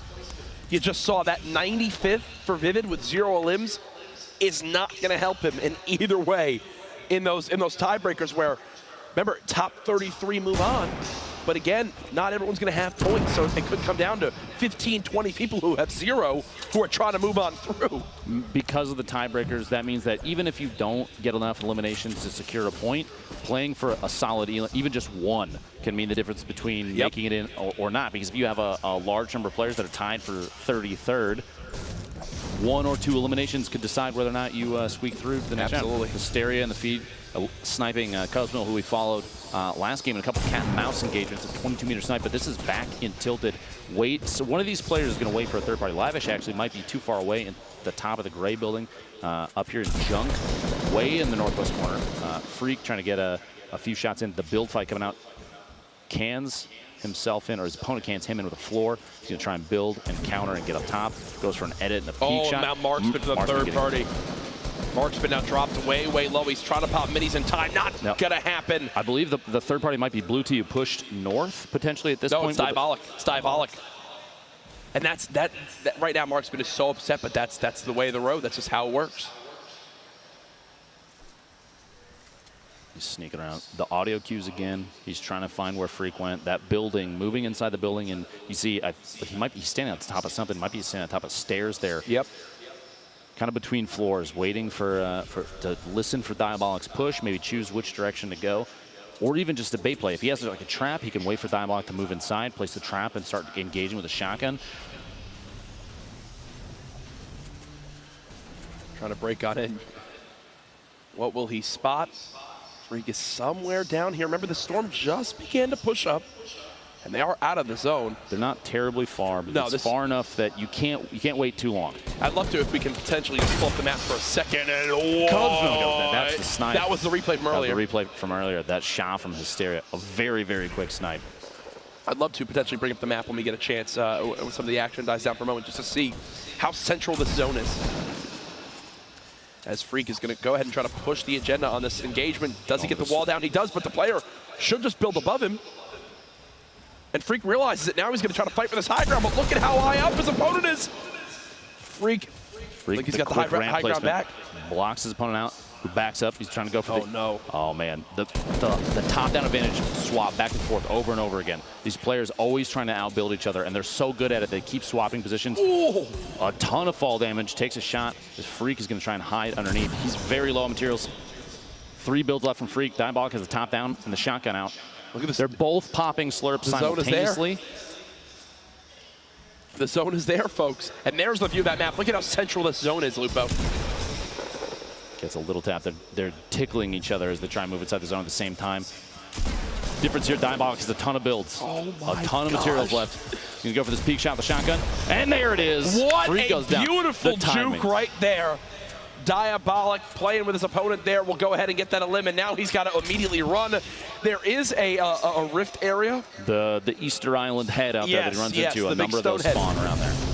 So he should have some opportunities to rift out. He's lucky enough in one's there. He can make his way in with a rift. If not, I think the distance is coverable still, that he can get all the way in. Right now, the scoreboard, by the way, Nate Hill's the only player left alive with 2 eliminations. Dremen had 2, but he's been eliminated early, so Nate's in a good position. Second from last game. Blue Tea is still out there moving around. Jack actually just picked up his 2nd elimination as well. The view here, here's a Diabolic. He did get the rift. The rift, as we were saying, that's the position that you want to be in. The rift changing his approach big time. The southeast corner here, Kayun looking around in a kind of a tight 1v1. Right at the edge of the zone, potentially third partying. Yep. Just looking for anything here. He's somebody just hanging out in the open. 120 damage pop and just a quick little reset. As you see, people already playing the edge of the zone. Zate just waiting. Chances are at this position, he was waiting. He heard his opponent or potentially ran into him right before that. He's even triangle building himself in to prevent his opponent from doing so, and quickly editing through as he moves up. The defensive builds, that right now seems like the big, it's the game changer between an extremely good player and a scary good player.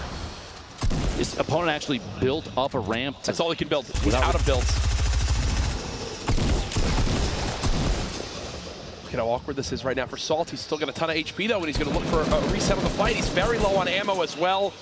This is another one of those scenarios, Lupa, where Salt has to win this. This is an all-in fight. If he like disengages, what does he have to his name?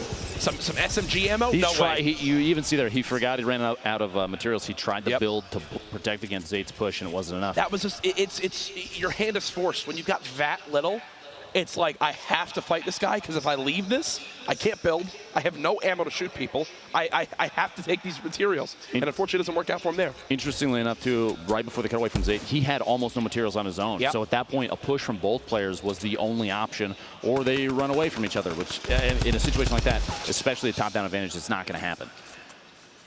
Johnny here looking down to try and take advantage of maybe a weakened opponent underneath him. He doesn't realize Huckle Guy almost half of Johnny's HP. The trap going out, kind of a protective trap just in case his opponent builds up underneath him, tries to sneak into a situation, or even a third-party push happens, which with the way that these players have been playing, kind of unlikely. I almost feel like some people can assume there won't be third-partying some of the time. A rift off in the back there, but Johnny is not worried about that right now. He's worried about this opponent, Huckle Guy, getting on top of him. Oh, he just left. And he said, no thank you, I'm gonna head out here. You see on your screen, tons of players with 2 eliminations. Wow. Nobody has 3, no single point for elim count yet, but it's gonna happen soon. Yep. A lot of people could tick forward with this one. A lot of people very far from the storm too. One player even over 500 is Amaze. EU Amaze is 560 meters from the storm, the next circle. He has a long way to go, and it looks like a lot of these players do. That means that people are gonna start running into each other on the move. Yep. And they won't have structures built. There won't be a layer of safety there. So you're going to see a lot of, like we saw earlier, phase replays taking that shot on the move, the snipe shot while they were trying to push with the zone. That's going to happen in situations like this with so many players. Here's an example of it right now. It's going to be KU and try to push on in. Watching their back for a second. They obviously don't have all the information we do. All these players moving simultaneously. It's a feeling where you're like, I won't shoot you if you don't shoot me. Like you're thinking in your head, like, please don't. Gentleman's agreement. Please no, don't. Thank you. As we were just talking about replays. Lucky for everybody, he's not sitting on a sniper rifle right now. Right. But he still has a very powerful up-close loadout. Even that the Portafort can come in handy in very close 1v1 engagements where you need structure instantly. That thing builds tons of metal. Give you a top down on a player. Now Dester, we watch. This is an abysmal position. It is a bad spot. He is one underneath. Build. He has one build, and look, the storm's Papa still moving. Storm is there. He's got to move. Dubal's got to move. He does have a campfire. He doesn't necessarily have to move just yet. He's playing for this one limb. And unfortunately for him, Diggy's above him still. Now, I'm not even sure if Dubal is playing for the elimination. In this situation, he had a slurp rolling and put down the campfire. He's playing for the storm to push his opponent away so he can move at just the right time. He doesn't necessarily have to engage, but he does need his opponent to leave. Otherwise, it might still defeat for him. Oh, gosh. Diggy is at 4 limbs right now, so this would be a 5th elim to earn 2 points this game. Diggy peeking. Does he decide to pop the medkit? It doesn't appear so as of yet. He wants this fight. I think he's worried about his opponent potentially dropping the storm down to just 16 HP. The build-up. It's too late to pop that medkit. He's got to go for the elimination. Look at how quick. Oh, he my gets it goodness, the last second. Trap a limb, and there he goes. Diggy with 5 limbs in the last moment. A brilliant trap there to earn the final point. He opted to die to the storm, get the 5th elimination for the 2nd point instead of healing. That man was doing that all on a controller. Absolutely mind-boggling. Are you kidding me? Top of Dusty here. Ashton built They've up. watched a lot of Nick Merckx, I can just tell. Oh, yeah. It explains why he dropped tilt. Actually, I don't know if he dropped tilted all the time. Let's made that up. If you watch too much. It explains why he's flexing his trap muscles. Exactly. There you go. Ashton moving off of Dusty. This situation there, he's pretty far, maybe one of the furthest players from the zone because you see there on the screen the position. The number of players, there are actually not very many on the west side. Almost nobody in the northwest corner. But the south side is, because it's the circle is so far northeast, the south side of the zone, if you're down there, you're in a bad spot. Early move is going to be, in my opinion, better. You get into the safe zone quicker, but you see there around the tunnel, the map just a second ago, there were a lot of players built up in that area, which means third partying is going to be heavy if you're moving in from the south. Maybe early movement, it should be running through everybody's mind. Yep. Get in the zone, get safe, and you can join on the third party, party, as they say. I don't think they say that, but I think I've never heard that, but I like it. not a single time. We're starting it now, Whoa, Jack. look at the inventory now for Top Boy. Got the shotgun swap, the SMG spray, jug, A launch pad. Launch pad. Over 1,000 material, 1,200 material. He's got a ton of build. Top Boy's in a great spot. He wants his build early. Looks like a build fight. His opponent right there kind And of this is a tunneling sign away. of an opponent that they're not looking for a fight. Nope. Even though Animal still has that much health, he can almost play mind games. If you're Top Boy, you're thinking, wait, this guy's playing extremely defensively. I'm thinking he doesn't have want much to health, right? Meanwhile, Animal's full HP. He's more than ready for a fight. Top Boy maybe making the decision here and say, okay, you can stay down underneath me. I'm going to sit at the edge of the circle and play safe, get some more material, because just a moment ago he was at 800. He burnt almost 300 material just in that engagement, just pushing over the top of Animal, who is an editing machine underneath, making sure that he's safe, as many layers between him and Top Boy as possible. The speed of these edits, man, just blows my mind sometimes. It looks like he just turned his head, but instead he also edited his ramp to reset. Like, okay. And right now, most eliminations. Diggy we saw with 5 earlier on. Ironically enough, the longest elimination is from Salt at 173 meters. Wow. 40 plus minutes. The dance move from Top Boy, is that almost a taunt? I think so. Saying, I'm up here and I'm not leaving. We're roommates now. That's a statement. Ashton, a lot of players right here, Jack, we've seen that a ton of times. What's the point of that kind of building? Right there, building the surface above you. Why do these competitive players do that? It's simple. Cover. He sees these 1x1s right next to him. He sees these players in these little towers. What are they going to do? They're going to shoot down on you. So how do you protect yourself? You build yourself a roof. Simple as that. Asha now looking for the reset. He wants to move early. He's going to land right on this player at the temple. It's wall now. He's going to build more of those layers above the cover. And he put himself in a safe spot. He's bunkered down in tomato He's kind of taking a breather, right? He just did so much movement. He's going to reset for a second, kind of get his foothold, look around, see who's in his surroundings. I think it's also key to stop and just listen. Where are fights happening? Where can I potentially third party? Like this, for example. Building those windows, it gives you an idea that he's kind of thinking, okay, I'm going to shoot someone in the back, maybe pick up a free limb. Because he only needs one more limb to earn a point. Yeah, he's watching through. These players, they'll do an edit and they'll reset immediately because especially with the brick, as the bricks are filling in the gaps, you can see through what hasn't been filled in as the HP fills up. Yeah. And so he might not be editing, but he's still looking through, trying to watch for opponents on rotation, see if it's an opportune time to stick his head out and take some tap fires at people. Severin moving right now, trying to get in the zone early. He's staying underneath people. Doesn't realize, yes, Brandon is right above him. He's got a number of other players that he's moving underneath. I think at this point, you can almost assume at least 3 people are above you no matter where, because there's 36 people left and the next zone is closing. This is the last one. Jack Fort starts to move, and that's where we're going to see big waves of eliminations, players putting themselves. And it's still really another northeastern zone. Yep. You see that? People still having to move up to that northeast. Top Boy and Animal still both alive, still both moving basically in the same cadence right now as they're trying to get in the zone. Uh-oh. Here we go. The switch of position. Animal's now above Top Boy.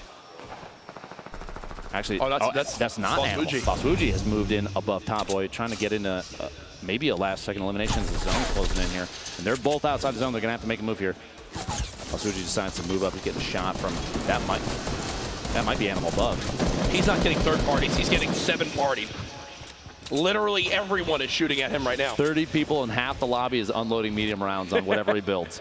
And apparently he's still alive. Somehow. You see he's got Basuji roughly 30, 40 HP. Top Boy and Animal now fighting it out yet again. It's like Wailing Woods rematch. 28 players remaining. Here's Lavish earlier on. Gets Johnny inside Tomato. Down underneath, the spray from the SMG. And can you tell what side of the zone we're on? All these people stacked. Yeah, this is where they had just moved in from the far end of the zone. Povsey, who we saw with the awkward bounce pad play earlier, You'll see he's actually already in the next zone area. You'll notice he's not carrying any bounce pads this time He either. saw them earlier, just dropped them on the ground. No, thank you. A lot of top-down play. Punisher in a really good spot, but remember, the top of these buildings right now is not necessarily the biggest advantage. We've seen a lot of crazy plays from underneath. You can have people that will capitalize on your build if you're very high. They'll use explosives to drop your structure down and catch you off guard as you're falling in. Those eliminations are big too, because you take people out of their towers, you reset structure, and that means that you can decide what to build there if you take that position. They could be in really good spots. These players are gonna have to move northwest here. That was 3. That's 3 for phase replays, putting him at 1 point this game. A replay from earlier, a replay of replays from earlier. See that? Oh my gosh, the shotgun shot on Kayun. What a play there. 26 left. Punisher is in a wonderful spot right now. But the number of players underneath, Psalm, Nogops, DMO, Vide. You have so many people here.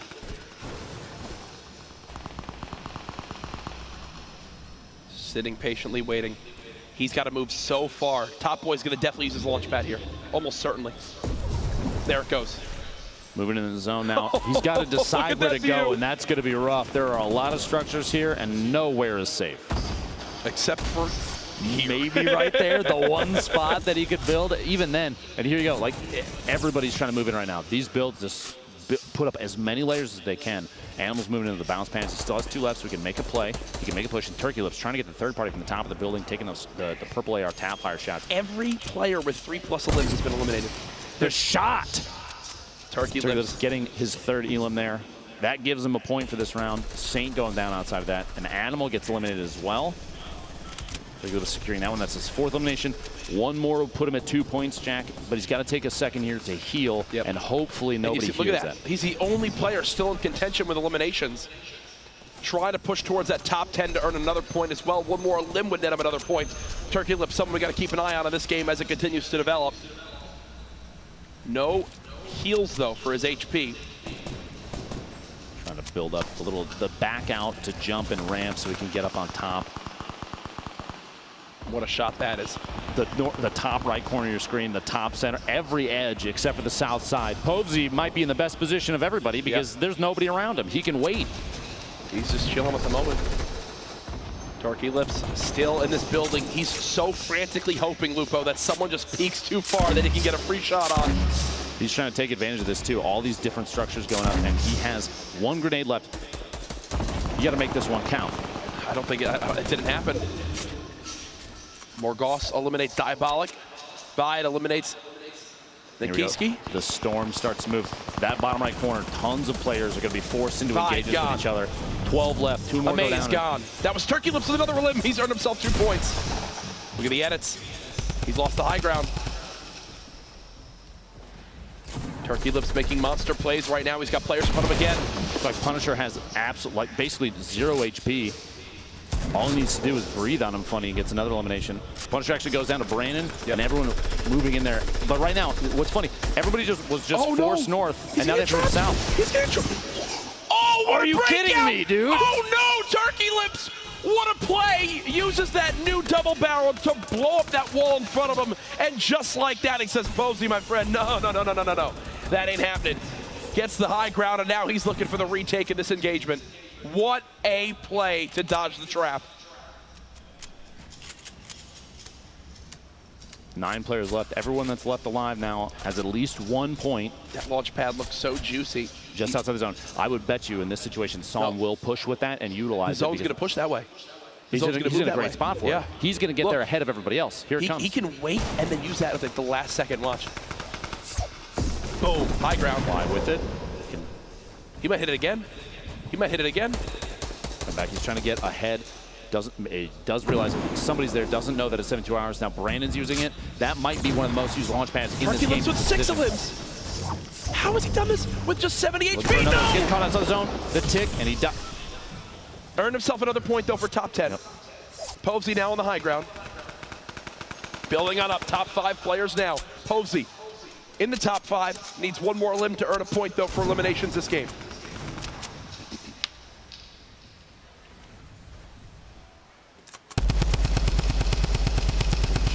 below. He knows at least one player's trapped inside there. Kind of trying to poke a little bit, maybe get a reveal on somebody and see if he can. He might even be able to provoke. That's not held up by a lot. That's not held up by a lot at all. The majority is outside the zone too, so he won't be able to build and reinforce it. If somebody sees that, they can take him all the way down, but he's going to move before we even get to that point. He wants to get involved with these fights. There's a chance that he could get a third-party kill on somebody that's not watching. It's elimination and no mats. 72 hours down. Look at the rest of his inventory though. Look at the med kit, the chug jug. Dual drum guns. That's all you need, I guess. 72 hours probably looking to play for the very last circle to close, but having no builds remaining is going to be really tough. There is somebody inside there, the drum gun. Hold down that left mouse click and see if he can knock in. Move around the outside. He's going to try and make a play. A flank. Are you kidding me? 72 using the storm to hide and gets the elimination on Psalm. 1 versus 1. 2 players remaining. 72 hours trying to stay alive. He's got no builds left. It's Brandon who's close. Only 31 HP. If this goes down to a heal fight, 72 hours wins it. Without a case, but there's the engagement trying to build on up. A quick shotgun blast. The second comes in as well. Brandon down to just 54 HP. 72 hours. Popping minis. The zone's closing on in. He's got to go for this right now. Brandon dropping on in. 72 hours into the zone. Oh, are you kidding me? With 3 HP. And the spray of the drum gun wins the game and earns those final points. 72 hours shows why he's one of the best players out right now, making the choice earlier before this engagement to push on the storm. And yet again, spraying that drum gun, man, comes in clutch every time. He used 2 drum guns. His whole inventory was 2 drum guns. Healing and drum guns, it's all you need, Jack. If 72 hours knows how to utilize, especially those positional plays. He doesn't have any materials, waits to the last second. The rotate outside through the storm. Yeah, I'm going to take some damage, but look at my inventory. I've got a med kit, I've got a chug jug. I don't care. I can push for this elimination, and he got it. Pushes into that zone. To recognize the build and to think, yes, it's worth me going in and taking 20+ points of damage to then get the flank on my opponent, get that free limb. Remember, he had 0 build left. So what did he do? He fell to the low ground, made sure there was no traps, fought in those close walls. He was worried about pushing on in, because if he pushes in, his opponent places a wall, he places a trap on that. There's a lot of things he can do to catch him off guard. What a play at the end from 72 hours. But he wasn't one of the only stars in that game. Turkey Lips went off as well, Lupo. 6 limbs for him. Just fell short, literally, of that 7th limb. Including this snipe there on X's as the storm's starting to close in. He secured a number of eliminations on players that were caught totally off guard because his position, his awareness of their position right there, another one, a maze getting stuck inside a box as the storm is moving. He's playing intelligently. He's playing for an advantageous position for his opponents. And even right there, watching for when Sofa wasn't looking before he knocked the surface out, smacks it out and switches the shotgun and gets another one. It's so well done because we saw that entire time he had, I believe, a max of about 75 health. That was it. And still got all those limbs because he knew the exact times he needed to peak. He didn't get overly aggressive. Brilliant plays there from Turkey Lips, someone who I faced off against a bunch. And by the way, also great guy. Absolutely great guy. Met him in the airport. Cool dude. 72 hours, we got more highlights from you, my friend. We've been talking a lot about you. Let's show everyone how you did it. That was the limb onto Sinful. Pops into the storm, and this is one of the smartest plays I've seen so far. Moving, especially when your opponent is distracted in another engagement, moving outside the storm, these top players are going to use their HP even as a currency. It's sort of in a way to say, you know, it's a resource. I've got materials, yeah, but I also have hit points that I can use to survive outside the storm where players aren't necessarily looking. And right there, knowing exactly where his opponent is going to be and spraying at the corner as they're trying to build, trying to defend themselves, and it was not enough. And he takes game 3 home. And what I love right there is kind of the camaraderie that's been built now in competitive Fortnite scene. Those were 2 players from 2 different teams, all competing in a solo thing there. But everyone knows just how much it is to win in that final scenario. You see there, you know, I believe, is that what, C9 and Liquid? 2 different players from 2 different teams, you know, getting together and still talking.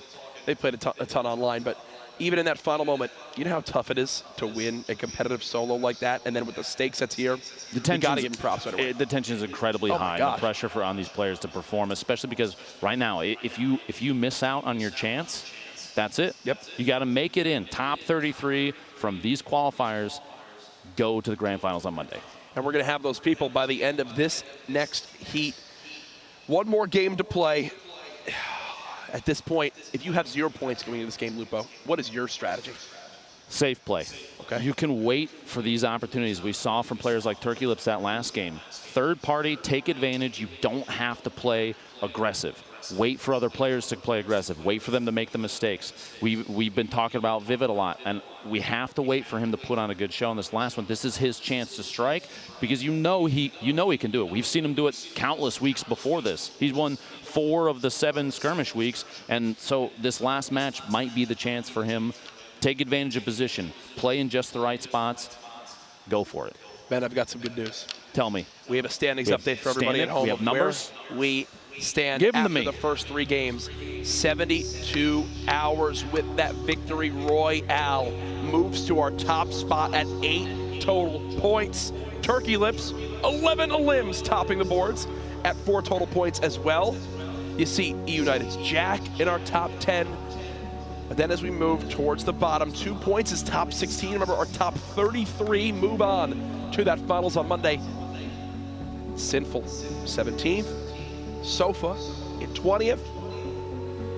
Now, you see right there, 32nd is 3 eliminations, 1 total point. Jack, that means you come away with 3, 4, 5 eliminations this last game. That puts you into the grand finals.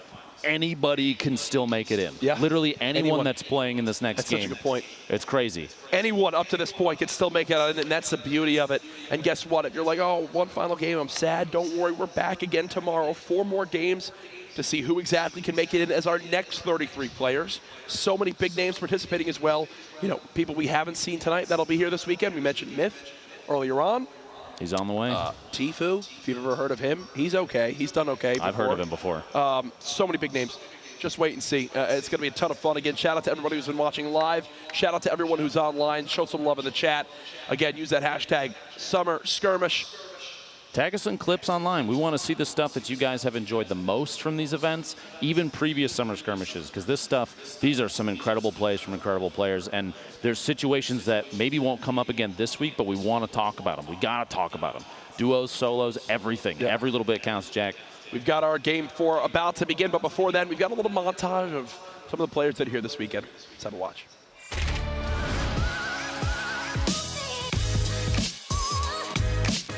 I've just played the game so much. I've been putting in minimum 10 hours a day for the past 5 months. You came all the way from the UK just for this. I put in over 12 to 14 hours a day every day. I want to win more than anyone here.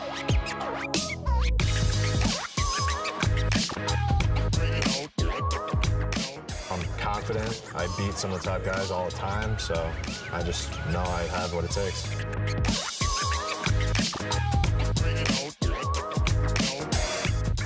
I put the money maybe towards college and making this like a possible career for myself in the long term.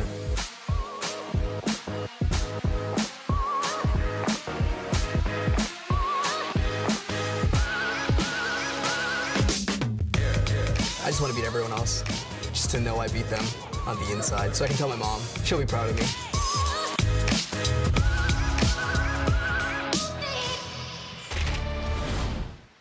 Jack, I'm proud. Game 4, man, it's coming up. I'm so excited. I'm ready. The gameplay thus far has been it's been exceptional. Seeing these players, the decisions that they make, the positions that they put themselves in, man, I'm writing stuff down too. I got to take notes. There's one thing I have after watching this. I'm like, I'm glad I didn't play.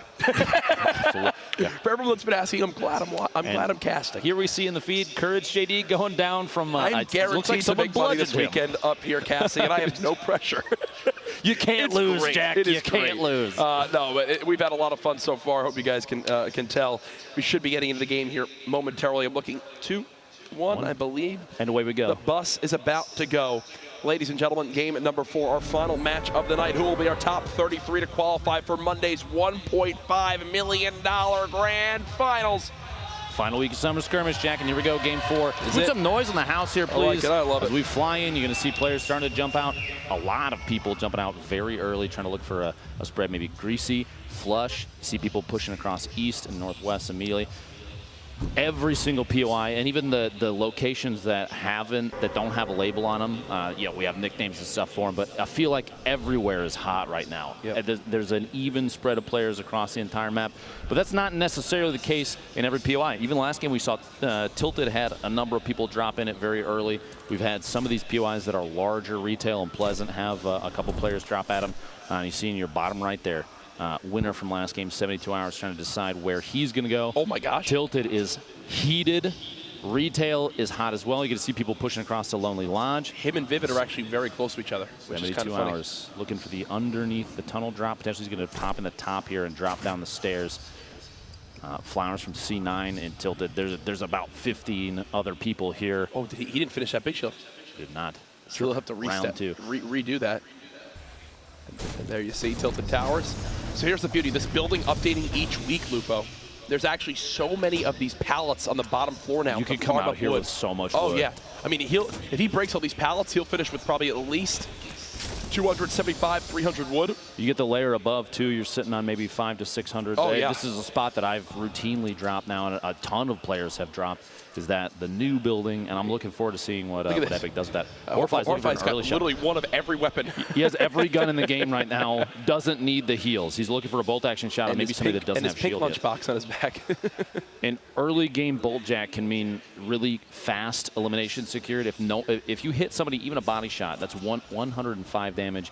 No shield, that's an elimination. Yep. And he's trying to spot anybody. There's your zone. The most aggressive third partying we're probably going to see, because he knows he can catch somebody off guard. That's points. There's your look at your zone. Even eliminations for tiebreaker. That is true. The elims for tiebreaker are going to be, that's where all the nuttiness is going to come in. Maze, the stink bomb. He doesn't realize Johnny's all the way down bottom of Maze. Yep. That stink is ineffective. And that was key. He actually spotted the third party before they could get close. Here, Flame and Povsy. The third party, though. Flame gets a shot on Povsy, gets the elimination. He's got to immediately build and defend himself. Does not have a lot of build left, though. No platform left. Did he just ripped it to go? And Flame's going to try to follow us up and get out in time. Wow. So here's what just happened. That player ripped it to go to try to get to the high ground. Flame then immediately dropped down, used that rift to go, and then I believe the player who originally used it didn't get back down in time to use it again to follow Flame. So Flame just had a free get out of jail free card, and he's going to reset to another area on the map. Intelligent play from Flame there, following an immediate elimination too. Back over here in Salty, Prodigy Aces trying to sneak. He's going to track down a target or two underneath him. Shido is just waiting. Saint maybe pushing him to the third party soon. It looks like he might be over at the hunting lodge over there. Potentially, he's probably too far away, but it might not matter. Now over the bridge, this is between Risky and Lazy Lynx.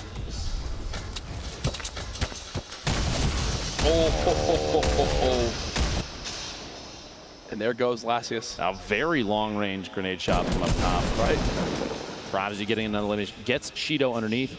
This is who he was tracking, waiting to see if he could find them. This is brilliant for him. This is going to put him at 196 hit points after he's all said and done using these shields as well as the Cozy Campfire. Soul trying to keep this high ground. A quick pump shot. Having to swap to the Silence Pistol, not the best swap weapon, I can promise you that. His alternative, though, was a hunting rifle. It's kind of his only option. You never know. he could swap out. There was an SMG right there in front of him as he moved into the bottom of that building, trying to kind of hide from Dremen, who the attack shotgun right now is going to be really key. You just left click over and over again. Consistent damage if you're up close. Doesn't matter if it's gray or not, that thing could still hit like a bus if your aim is true. See all the limbs so far. Soul has got himself up to just shy of 130 HP. He's going to go and pop that. Putting him at 123. Looking for a quick little peek. Dremen, look at how weak he is. One no pump shields. Quick, Sourdough for a flank. Gets it. Gets Dremen. The third party from Wheats. 66 meters. That might not have been a shot meant for him, but he took it midair. And I just pointed out how much health he had, right? He was feeling good at 123 HP because that's enough to save you from any bolt or hunting rifle shot. Well, guess what? Wheats had the heavy sniper rifle. The heavy sniper, the epic version, 150 to the body. As Wheats clips him right there, he's now earned himself all this loot. He's got a Rift to go. He's got minis. He's got 700 plus mats. Wheats in a really good spot. No minis will save you from that heavy sniper, as you're saying. It's kind of the same position as the trap damage right now. Yep. 150 is more than what some players can. It's tough to buffer up against that. Even minis won't be enough. It's the boogie bomb. What? Nibs now dancing for his life. Mate's got to go for this. Pushing in, the shotgun gets him. A shield tag, 24-20. Can't land it, Nibs gets him. 17 HP. I'm mad for him. That shotgun, the body shot, not enough there to put him low. He made the right play. He had to go. As soon as if you land a boogie bomb, 5 seconds, you have to push that. Unlucky shots from the SMG, and Nibs turned it around on him. 72 Hours, our winner from last round, sitting on 80 HP right now. To be completely clear, no matter what happens in 72 hours in this game, the man's qualified for Monday. Oh yeah, he's good. He's good to go. He's good. Sitting pretty in first. Ooh, he's done. Landrock gets the drop on him, but you don't come away from that upset. No. You look forward to Monday. You focus on what's next. Absolutely. I'm back. Landrock sitting on 2 eliminations. One more gets him a point from this round, the 4th round, the last round for these grand final qualifiers this evening. Again, cannot be stressed enough. We are playing only 4 games for these late night qualifiers now. Rule change came in earlier on. That applies to all 3 days. Yes.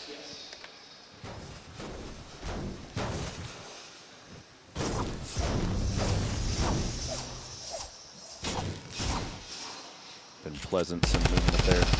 This is the top left, the replay. That was how he got to this point and earned himself the chug jug, the med kits, everything. His kit right now looking exceptional. I mean, a green AR for like kind of mid to long range slow tap fire. There's the rifts by the Durburger up here. He sees one just over that hill. He might take a point or 2 of damage from the storm, but I mean the position that he's in right now is so good. He's going to be able to choose where he wants to go with a rift. He's not going to get threatened by anybody on his way in. There's nobody else there. Meanwhile, back at Tilted, it's still hot. Still players in here. I believe 4 at the moment. He's getting third party from outside. Double says, I would like to get that elimination. Tries that blue hunting rifle. One of my favorite snipes, but sniper rifles in competitive matches early to mid game are fantastic, but you're going to see people drop those typically. Maybe not the heavy snipe, just because that amount of damage and its ability to drop a surface in one shot.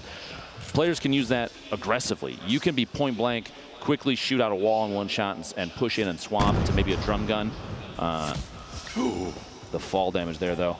And this was so smart. You see there, winds up, did he get the pyramid off? I believe he did. The rocket giving out 90 HP remaining, does 110. Launchpad could not jump onto it. Federico gets the elimination before that escape, and it looks like Federico actually has the launchpad of his own now. What Cerverzo was doing that whole time was he was dropping down that structure to where there was only one area left that he could C4. Unfortunately, wasn't able to follow it up with the elim himself. This was Horrify. He used double C4s to eliminate his opponent in the new building in Tilted. We're going for the shot. Doable tried something fancy there. He's really looking for a quick little sniper. It looked like a head shake of frustration at the end. Call that an ogre twitch. Not really. It wasn't really an ogre twitch. There's more. Those are circles. Yeah, circles. Somebody hiding on the stairs. Double's going to have to build up a couple layers there. 54 HP left. He still does have 2 minis, so he can get the most out of his minis, which he's going to do right now before the zone moves. He's got 1 minute and 10 seconds. With his player underneath him, knows he just got a big shot. Probably saw the white damage number pop out, which means whether it was a maze or Horrified, depending on the position, they know that whoever's up top, they're not sitting pretty right now. So a push could happen. Absolutely. But third partying is still. I mean, you see on the map there's still 5 players in Tilted. 5. In that little area, and that's going to move soon. They're all going to run into each other because the push out to the river right there, Jack, it's super exposed. There's not a whole lot of coverage. You have to move across the river. Horrify goes down to a maze. Maze did take a little bit of damage. Thankfully, he does have 1 mini to give him 25 more shield. And just some information for players watching. Turkey Lips is the only player right now with 3 or more eliminations. He's sitting on 3, which means he's got 1 more point from this game alone. And he's already with the most elims of the entire event so far in these qualifiers. I believe this puts him at 14. 14 elims in we're only 3.5 games in. That is crazy. Absurd.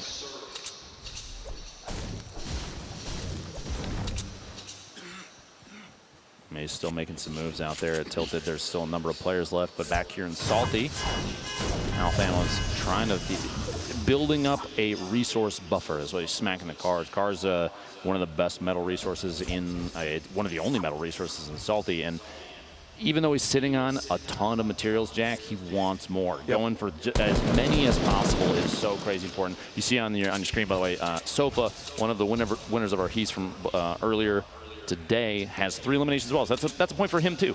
Yep. We talked about literally 1 point. 3 elims could mean all the difference. As 32nd coming into this game, 32nd had 3 elims and 1 total point. Hysteria gets elimination on Regan 57, who's trying to build up, trying to keep himself protected, but it looks like the quick placement edit from Hysteria, that kind of angled wall, that's all it takes. Snood and Ashen pushing in above him as Hysteria's cleaning up the remnants of his opponent down there. Smacking it. You see a lot of players, if the material's not there, if the walls, the surfaces are not theirs, they're going to knock him out, and if he's trying to can himself up in there, they'll immediately replace him. Now, it looked like Hysteria's looking to pick up an elimination or 2 in there. Yep. Now, I don't know if Hysteria actually has any points so far, but he has to load out this game to do it. And he knows that as well. He's got the launch pad. Look at the double, triple C4 coming on in. He is making it rain C4s, and Jack is frustrated. I can promise you that. An excellent attempt there. Landjock has been playing exceptionally well. That gives him 3 points, or 3 eliminations, which is a point. Lavish. You notice he's just bandaging up. He's not building. He's not moving. The little stutter steps. He's waiting to see maybe where this opponent is. Try and catch him off guard. It's Snood who's just in front. And look at how healthy Snood is at the moment. You see the look. That's the look of determination. He's not safe. He's got to move in with the zone. He's going to have to move in. Next is another one of our players with 3+ eliminations, giving him at least point pop in the minis, give himself a buffer. He's in a good spot, though. He doesn't necessarily have to play overly aggressive. He doesn't have anybody in front of him right now, so the structure up top is safe. Looking underneath him, though, trying to find, is somebody hiding down there? Wood at the ramp. Go ahead and grab that real quick. 412 more wood. This man has 700+ wood, 800+ brick, and maxed metal. It surprises me, though, that he would shoot those rocket shots off like that. Typically, you see competitive players hold on to explosives until very late really game. Value them, yeah. It can make a big, it's a change of momentum. If you have explosives versus somebody who doesn't, you decide when their structure comes down. You decide when they have to push and move. And shooting those 2 rockets, we'll have to wait and see if that was an intelligent decision or not. Was still one of the best players ever. I mean, all these guys are crazy good. Yeah. All these players are incredible. So chances are he'll probably run into some rock ammo at some point. Not for sure. Now I'm quickly looking at my screen. 1, 2, 3, 4, 5, 6 players already this game have earned themselves 3 elims, meaning they all have 1 point to their name, which, as we keep stressing, that literally is enough to potentially put you on the bubble to make it into our top 33. Well, we saw earlier, even the top 32, 32nd had 1 point with 3 eliminations. Some of these players that you see in this game, this could be the deciding factor. Pushing to 5 elims could be, I mean, 2 points could be enough. It's enough to make him move. Marksman slowly inching in, and every tree he goes to hit, he's trying to get some wood. Unfortunately, in these pro player-filled lobbies, all of these trees have already been just dropped to 50 health. So he's not really getting any mats from it. Oh gosh. He's got to edit himself out to try and get away from that before it ticks him. 5 HP a second in terms of damage is quite a bit when you're sitting on only 39. And Prodigy Ace is going to keep the stink bombs going. He's out now, but hopefully he got enough damage in there on Tristan. Maybe he can make a move soon. It looks like he's not going to. He's going to wait inside Salty. The fear, I think, of being third party when you're playing for rank right now is so high that they're not. You see a lot of players, they might get some damage tags, but if it's not enough, it's not substantial, they're not going to make a move. Well, he's built up a fortress right there, Jack. Prodigy Aces just more than happy to play kind of gatekeeper. He's looking through the slats of those wood, trying to watch for any movement outside. He's just chilling at the moment. No reason to make anything happen. Alliance, Powder playing kind of close on that same gatekeeper area as well. Bolt Nog in the bottom of that house, and then Tristan again hiding in those buildings, and here comes Morgoss. Hopping his way in. He's like, hey Prodigy's guys, gonna take shots. How's everyone doing? This is what Prodigy was waiting for. Like I said, they're waiting for those opportunities. They look for the players, even just watching through the wood slide, saying, okay, somebody's going to move down the street. Now's the time for me to take shots. Maybe even provoking somebody else to fire in too, whether he gets the elimination or not. Oh, Marksman just got exploded. You have to consider, too, these players are always thinking, even if I don't get the elimination, if someone eliminates that target, that puts me closer to top 10, that puts me closer to a point and make it to the grand finals on Monday. 100%, 100%. With how many people are playing for that top 10 here, every little bit counts. Snood taking power out with a shotgun. Rock's coming on Nibs. Shoots around that corner. Wow, the block out there at the last second wall, just preventing any damage from the Rocket. At the high ground, and he's got Rockets on the high ground. Somehow falls down. He knocks himself down. This could spell disaster, and it does exactly do that. Oh, he's kicking himself for that one. Rockets himself down, breaks his own structure, which drops him below, and just like that. Rocket, look at that simultaneous rocket traits. Levake That's shot how the rocket died? as Nibs' rocket was going out. Levake shot the rocket as well. It's simultaneous rocket fire. Now Saint very low HP, trying to build up. He's putting himself as high as he can right now. I believe he's not only is he getting third party by somebody. You heard the snipe shot a second ago. But See there, he got he's in 1v1 against Sofa as well. Trying to edit Sofa. Dude, that was brilliantly done by Sofa. Pyramid play to cap him inside, and then the edit and replace. And Sofa's an example of one of these guys that I've really heard of him. 21, and the fall. Landjock gets the fall damage. I just want to go compliment him, and he does. Unique Jack. It's been almost every game. I check Twitter, and people are like, please don't ever compliment me while I'm casting. While you're casting. Like, if I'm ever getting casted by you, don't compliment me. I was about to say, Sofa had 5 limbs right there, so that's 2 points for him. That's true. And Morgas, we watched him a number of times earlier. He was the player with struggling to get that third one, I believe, in the second game, but is still one of the highest ranked players on the leaderboard right now. So whether he got that elimination or not, he's been putting on an excellent show. The gameplay's been fantastic, and it shows. Landjack, we just watched a second ago. You gave him a good luck charm. A limb. Sitting on 6 eliminations. This could be number 7. So give him 3 points. Give him 3 points. Trying to spray on through. This is for trying to place a trap, but it wasn't his wall. That was actually the enemy placing the trap. Trying to find an open wall to shoot. He's getting third party as well. 27 HP left. Oh my, no. An excellent timing from Snood to say, okay, you guys are fighting. I want to fight too. That was his chance for the 3 points. For 6 eliminations. You should still feel great about that. The tie break, again, tiebreakers. Total victory royales first, then total eliminations. And only 4 people can have victory royales. So elimination it's going to go to eliminations basically right away. Whether it gives you a point or not. Yep.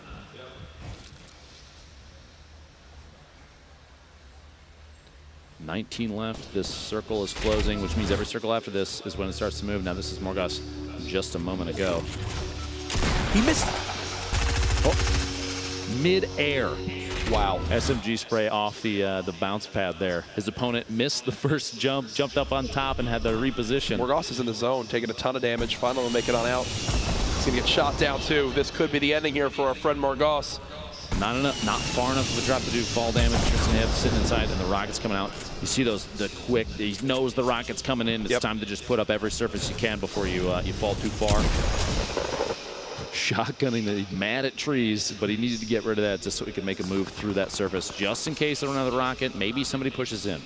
And this is one of the healthier games Exus has had. Most times we've gotten to him, he's had like no shields, but already 5 limbs, top 18, maxed rockets, 1K AR ammo, and 8 minis. And he has a bounce pad, which means he can Exus is in the best position of any player in this game right now, I think. Already in the next zone, too. That's actually ridiculous. He's in a really fantastic spot. As he somehow gets sniped from the heavens. A player learned a new skill. Don't say it anymore. New weapon, curved bullet.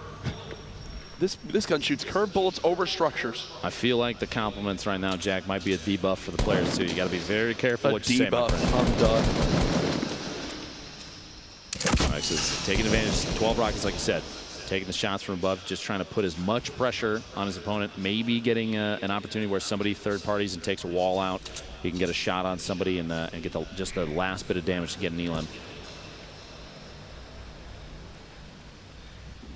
Yo-Yo hiding in the box over there. X's this position. It really can't get any better than this. He can watch everybody. He's not too high, so fall damage won't be too much an issue. And right now, the zone is moving. 30 seconds for players to move, 18 left, which means 8 more go down, and then people start getting points for their rank. And he's just taking a little more of a setup area in the zone to look out of the new storm to be able to shoot on players pushing on in. Huggable guy dropped to 1 HP. There's the elim from Mac. C9's blind. Blind sitting in an excellent position too. He knows, you can hear the fighting underneath. He is just spinning, looking for any chance to even just get one shot on somebody because storm damage and other big players. Shields. 4 big shields is what blind has. Please go ahead, do damage to me. I can literally block it forever. It doesn't matter. Yeah. Now Nate with the he's going for that edge. He's trying to apply some pressure. Smacking out all these structures. He's got to build himself into a box, essentially. You see, like I said before, players they'll pickaxe out a surface, replace it immediately with their own, and then even sometimes instantly edit a window on either side of the middle just to see if they can get a peek shot on somebody that might have been watching and backing up from it. Any sort of surprise. Now, Nate doesn't realize no one else is in there right now, but he knows there's people around. X is still sitting here, sitting just as good as he was before. Yep. He might be distant from the next safe zone, but he does have the bounce pad. You see right there on the street, somebody flying in. C9 blind, making a move early, trying to get in the next safe zone, or at least a position right next to He's literally building height just to bounce pad. Here it comes, yep. Oh, the shots on the way in. That was blind, just returning the favor. And in that situation, I love that play. Give up the high ground, just play that low ground. Now that top side of the map, those players are all going to be kind of forced into each other unless they can maintain their own elevations and maybe never run into each other. A rocket intended to get the drop, the fall damage. He's returning the favor now, back to blind. Eggs is looking for one more limb to put him at 7. Can he find it here? Continuing the build. Services, yeah. Doubling up on the layers.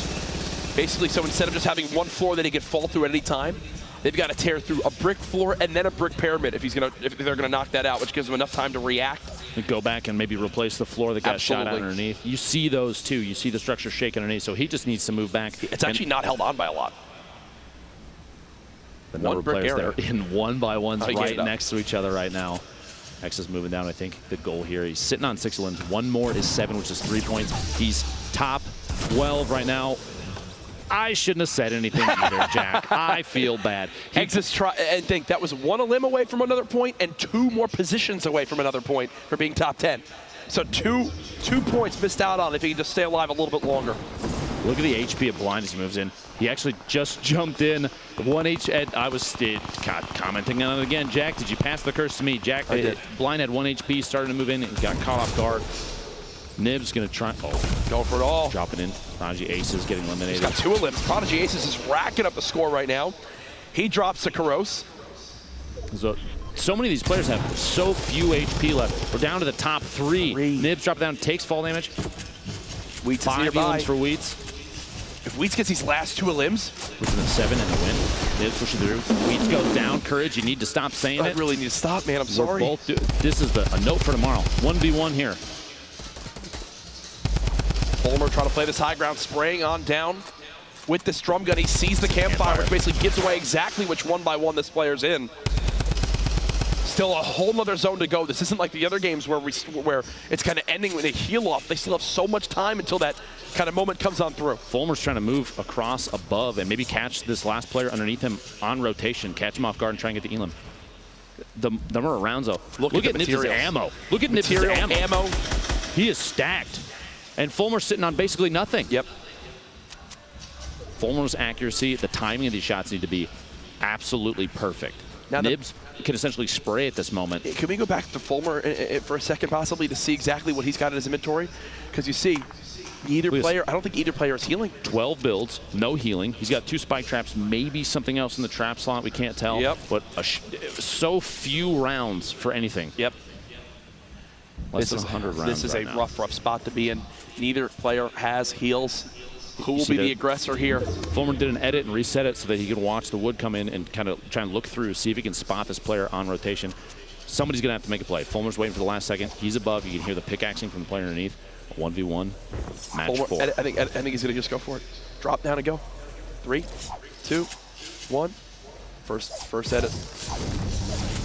Second layer. Third layer. Trying to spot where he is. Nothing yet. Here comes the spray. He's in the 1x1. The spray down. Down to just 40 HP. The clock is ticking. He's got to make something happen. He knows he's tagged the health. He tagged the HP. He knew he had the advantage. That's all he needed to do. Rank 1 for Fulmer there. The last second damage play. Well done. Yep. because he gets that 1 point of damage done to the player, 1 shot of HP, that means that all he needs to do is just, well, outlive him in the storm, outbuilds him there. Beautifully done, had barely anything to his name, so yeah, you'll see it again here. The zone closes on in. Nibs tries to push out to catch his opponent off guard. Doesn't happen because immediately it's just awkward. The player's just above him. Now he's trying to out-heal, out to the damage, and it just wasn't enough. He drops to the zone, GG. Unbelievable. The drama of the last game of the day, Jack. Always. I want more. Right? Hey, don't worry, tomorrow. We have 2 more days of Heat qualifiers. Yes. And then Monday, the grand finals, $1.5 million. It's nuts. I think a lot of people who maybe didn't qualify today are watching. Watch these matches tonight. Oh, yeah. Taking notes for their potential qualifier games tomorrow morning in the 3 heats. Again, if you are in the Seattle area, you're here for PAX West, and you want to play, get up early, get in line. You can participate. Bring your pass, show up early, get involved, because guess what? This is a life-changing opportunity, and you could somehow earn yourself a major prize money, $225,000 for first. Before we end the night, though, we've got some replays and some things to look back on Game 4. We have Landjock, who had some monster highlights at that game. I mean, you saw this for me was one of the more creative limbs. Double C4s down. Jack went to go use his big shield to put him at 200 health. He stops him at mid-drink and elims him there. Okay, Landjock trying to go for basically any knockdown on some of these players, too. The positioning. His positioning knowledge, knowing the location, the awareness of their position as well. The first elimination in that, the C4 one, you saw basically the perfect toss right through as the builds from Jack were going up, and he threaded the needle with the C4, pulled the trigger, and that was all. That was all he needed. And that second elim you saw was actually on the Sofa, who won our first heat today. Sofa, someone who really impressed me, someone who I hadn't heard of prior to today, but might be making a name for himself this weekend. Keep your eyes on him, Jack. It's quite good. Also, Prodigy Aces, we highlighted him a lot that game. He had 2 crazy last-second elims there before he got taken out outside the zone. I believe that's this here. You see, 1 quick one, player to his left, second quick one, and then immediately tried to run on in, but unfortunately then got swarmed by another, and I think, yeah, that's where he met his match. That was Karos who took him down. Prodigy Ace is a name I've seen a lot in the Battle Royale genre. The range on that pump action could be, it could be a friend or a foe. Oh, yeah, big time. And you saw right there, he was a number of shots that they were effective. They did damage, but just it wasn't just quite close enough. Definitely better to have there than the double barrel, though. The double barrel would have done 4. A little too far. Like, I mean, we said before, these players are taking advantage of that double barrel 100%. In the very last moments because you're hugging your opponents. But in situations like that where rotations are happening, it's not necessarily the best bet. And I think watching these games, seeing players swap their loadouts on the fly. We saw Double at the top of Tilted Towers with the hunting rifle. If he had made it later in the game, we saw action from him. He would have dropped that because that weapon, it's just not well utilized when you're in a box 1v1, 1v2 situation. You're trying to move with when the storm starts to move itself. You won't see a lot of players hold on to it. They know that late game engagements, they're up close. You have to be quick. You got a lot of flick shots with shotguns are going to come out. Yep. It's impressive. I love it. And the mindset that we're seeing players have to decide on when they're 1 elim or 1 placement away from earning themselves a point, that can be all the difference. And we saw there, people at 6 try to get aggressive for that 7th elim, doesn't work out. Players at 2 try to drop on down, force the fight, doesn't work on out.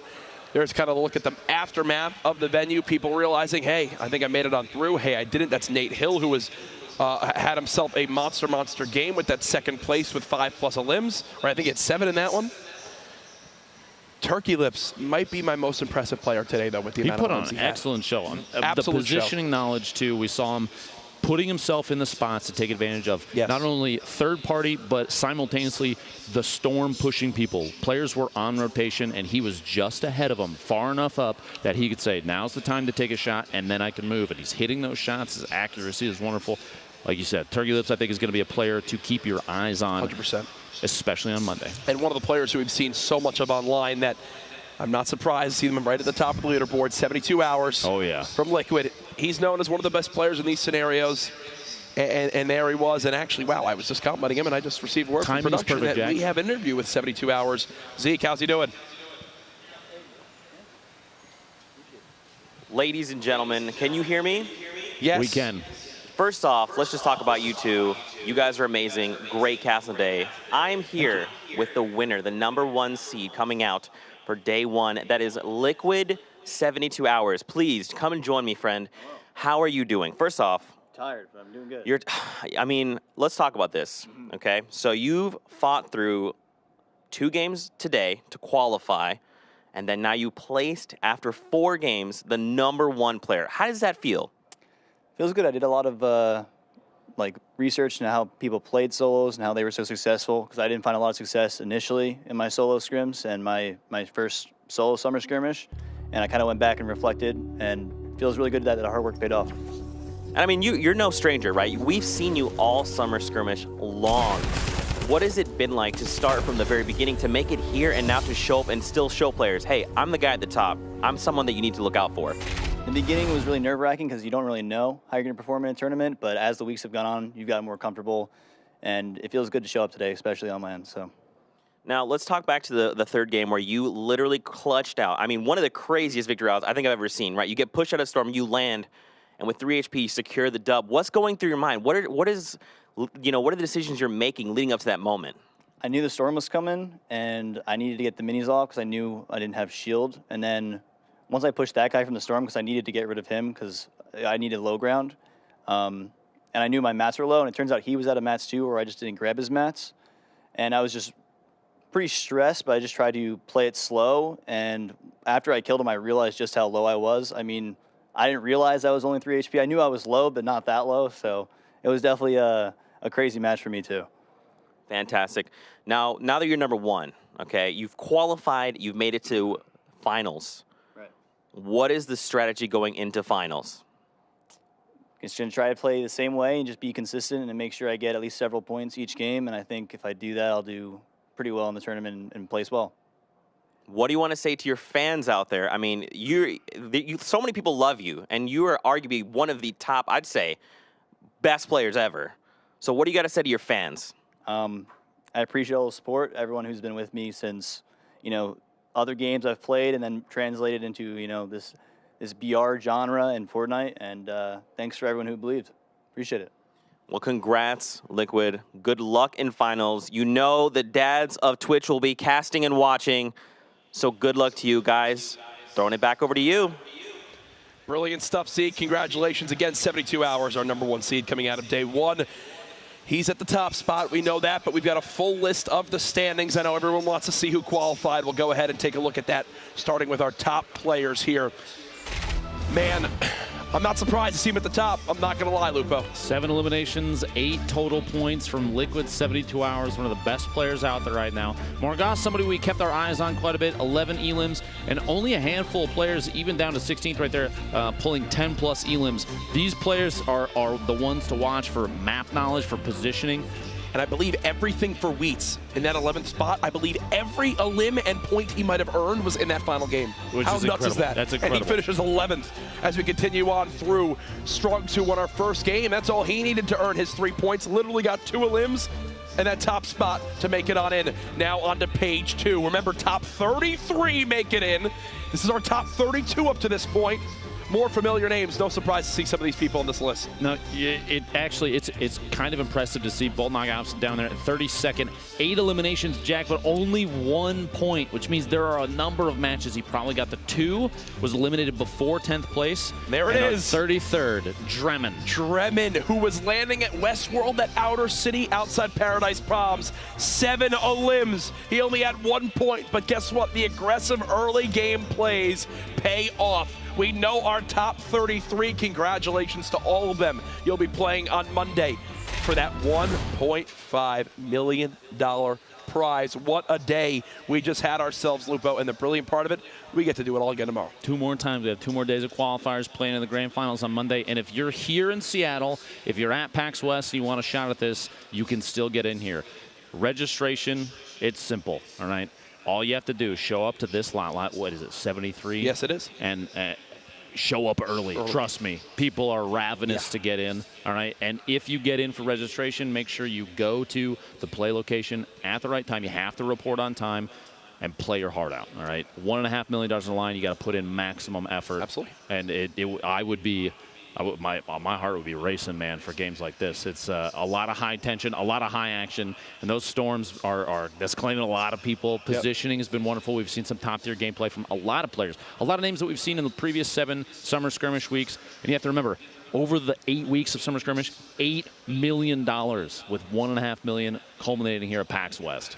It's been fun. I was going to ask your final thoughts, but I feel like you kind of just I laid them out there for you, Jack. I'm reading your mind, brother. Either way, I'll give mine. Awesome day. Shout out to everybody again. Patient through kind of a couple of hiccups, but either way, live tomorrow again, 6 p.m. PST. We'll figure out our next 33 players that will make it on into that grand final on Monday. More huge names involved. Again, thank you so much for watching. Shout out to everyone in production for a great day number 1. Live again tomorrow, hashtag Summer Skirmish. It all culminates here at PAX West. We'll see you then.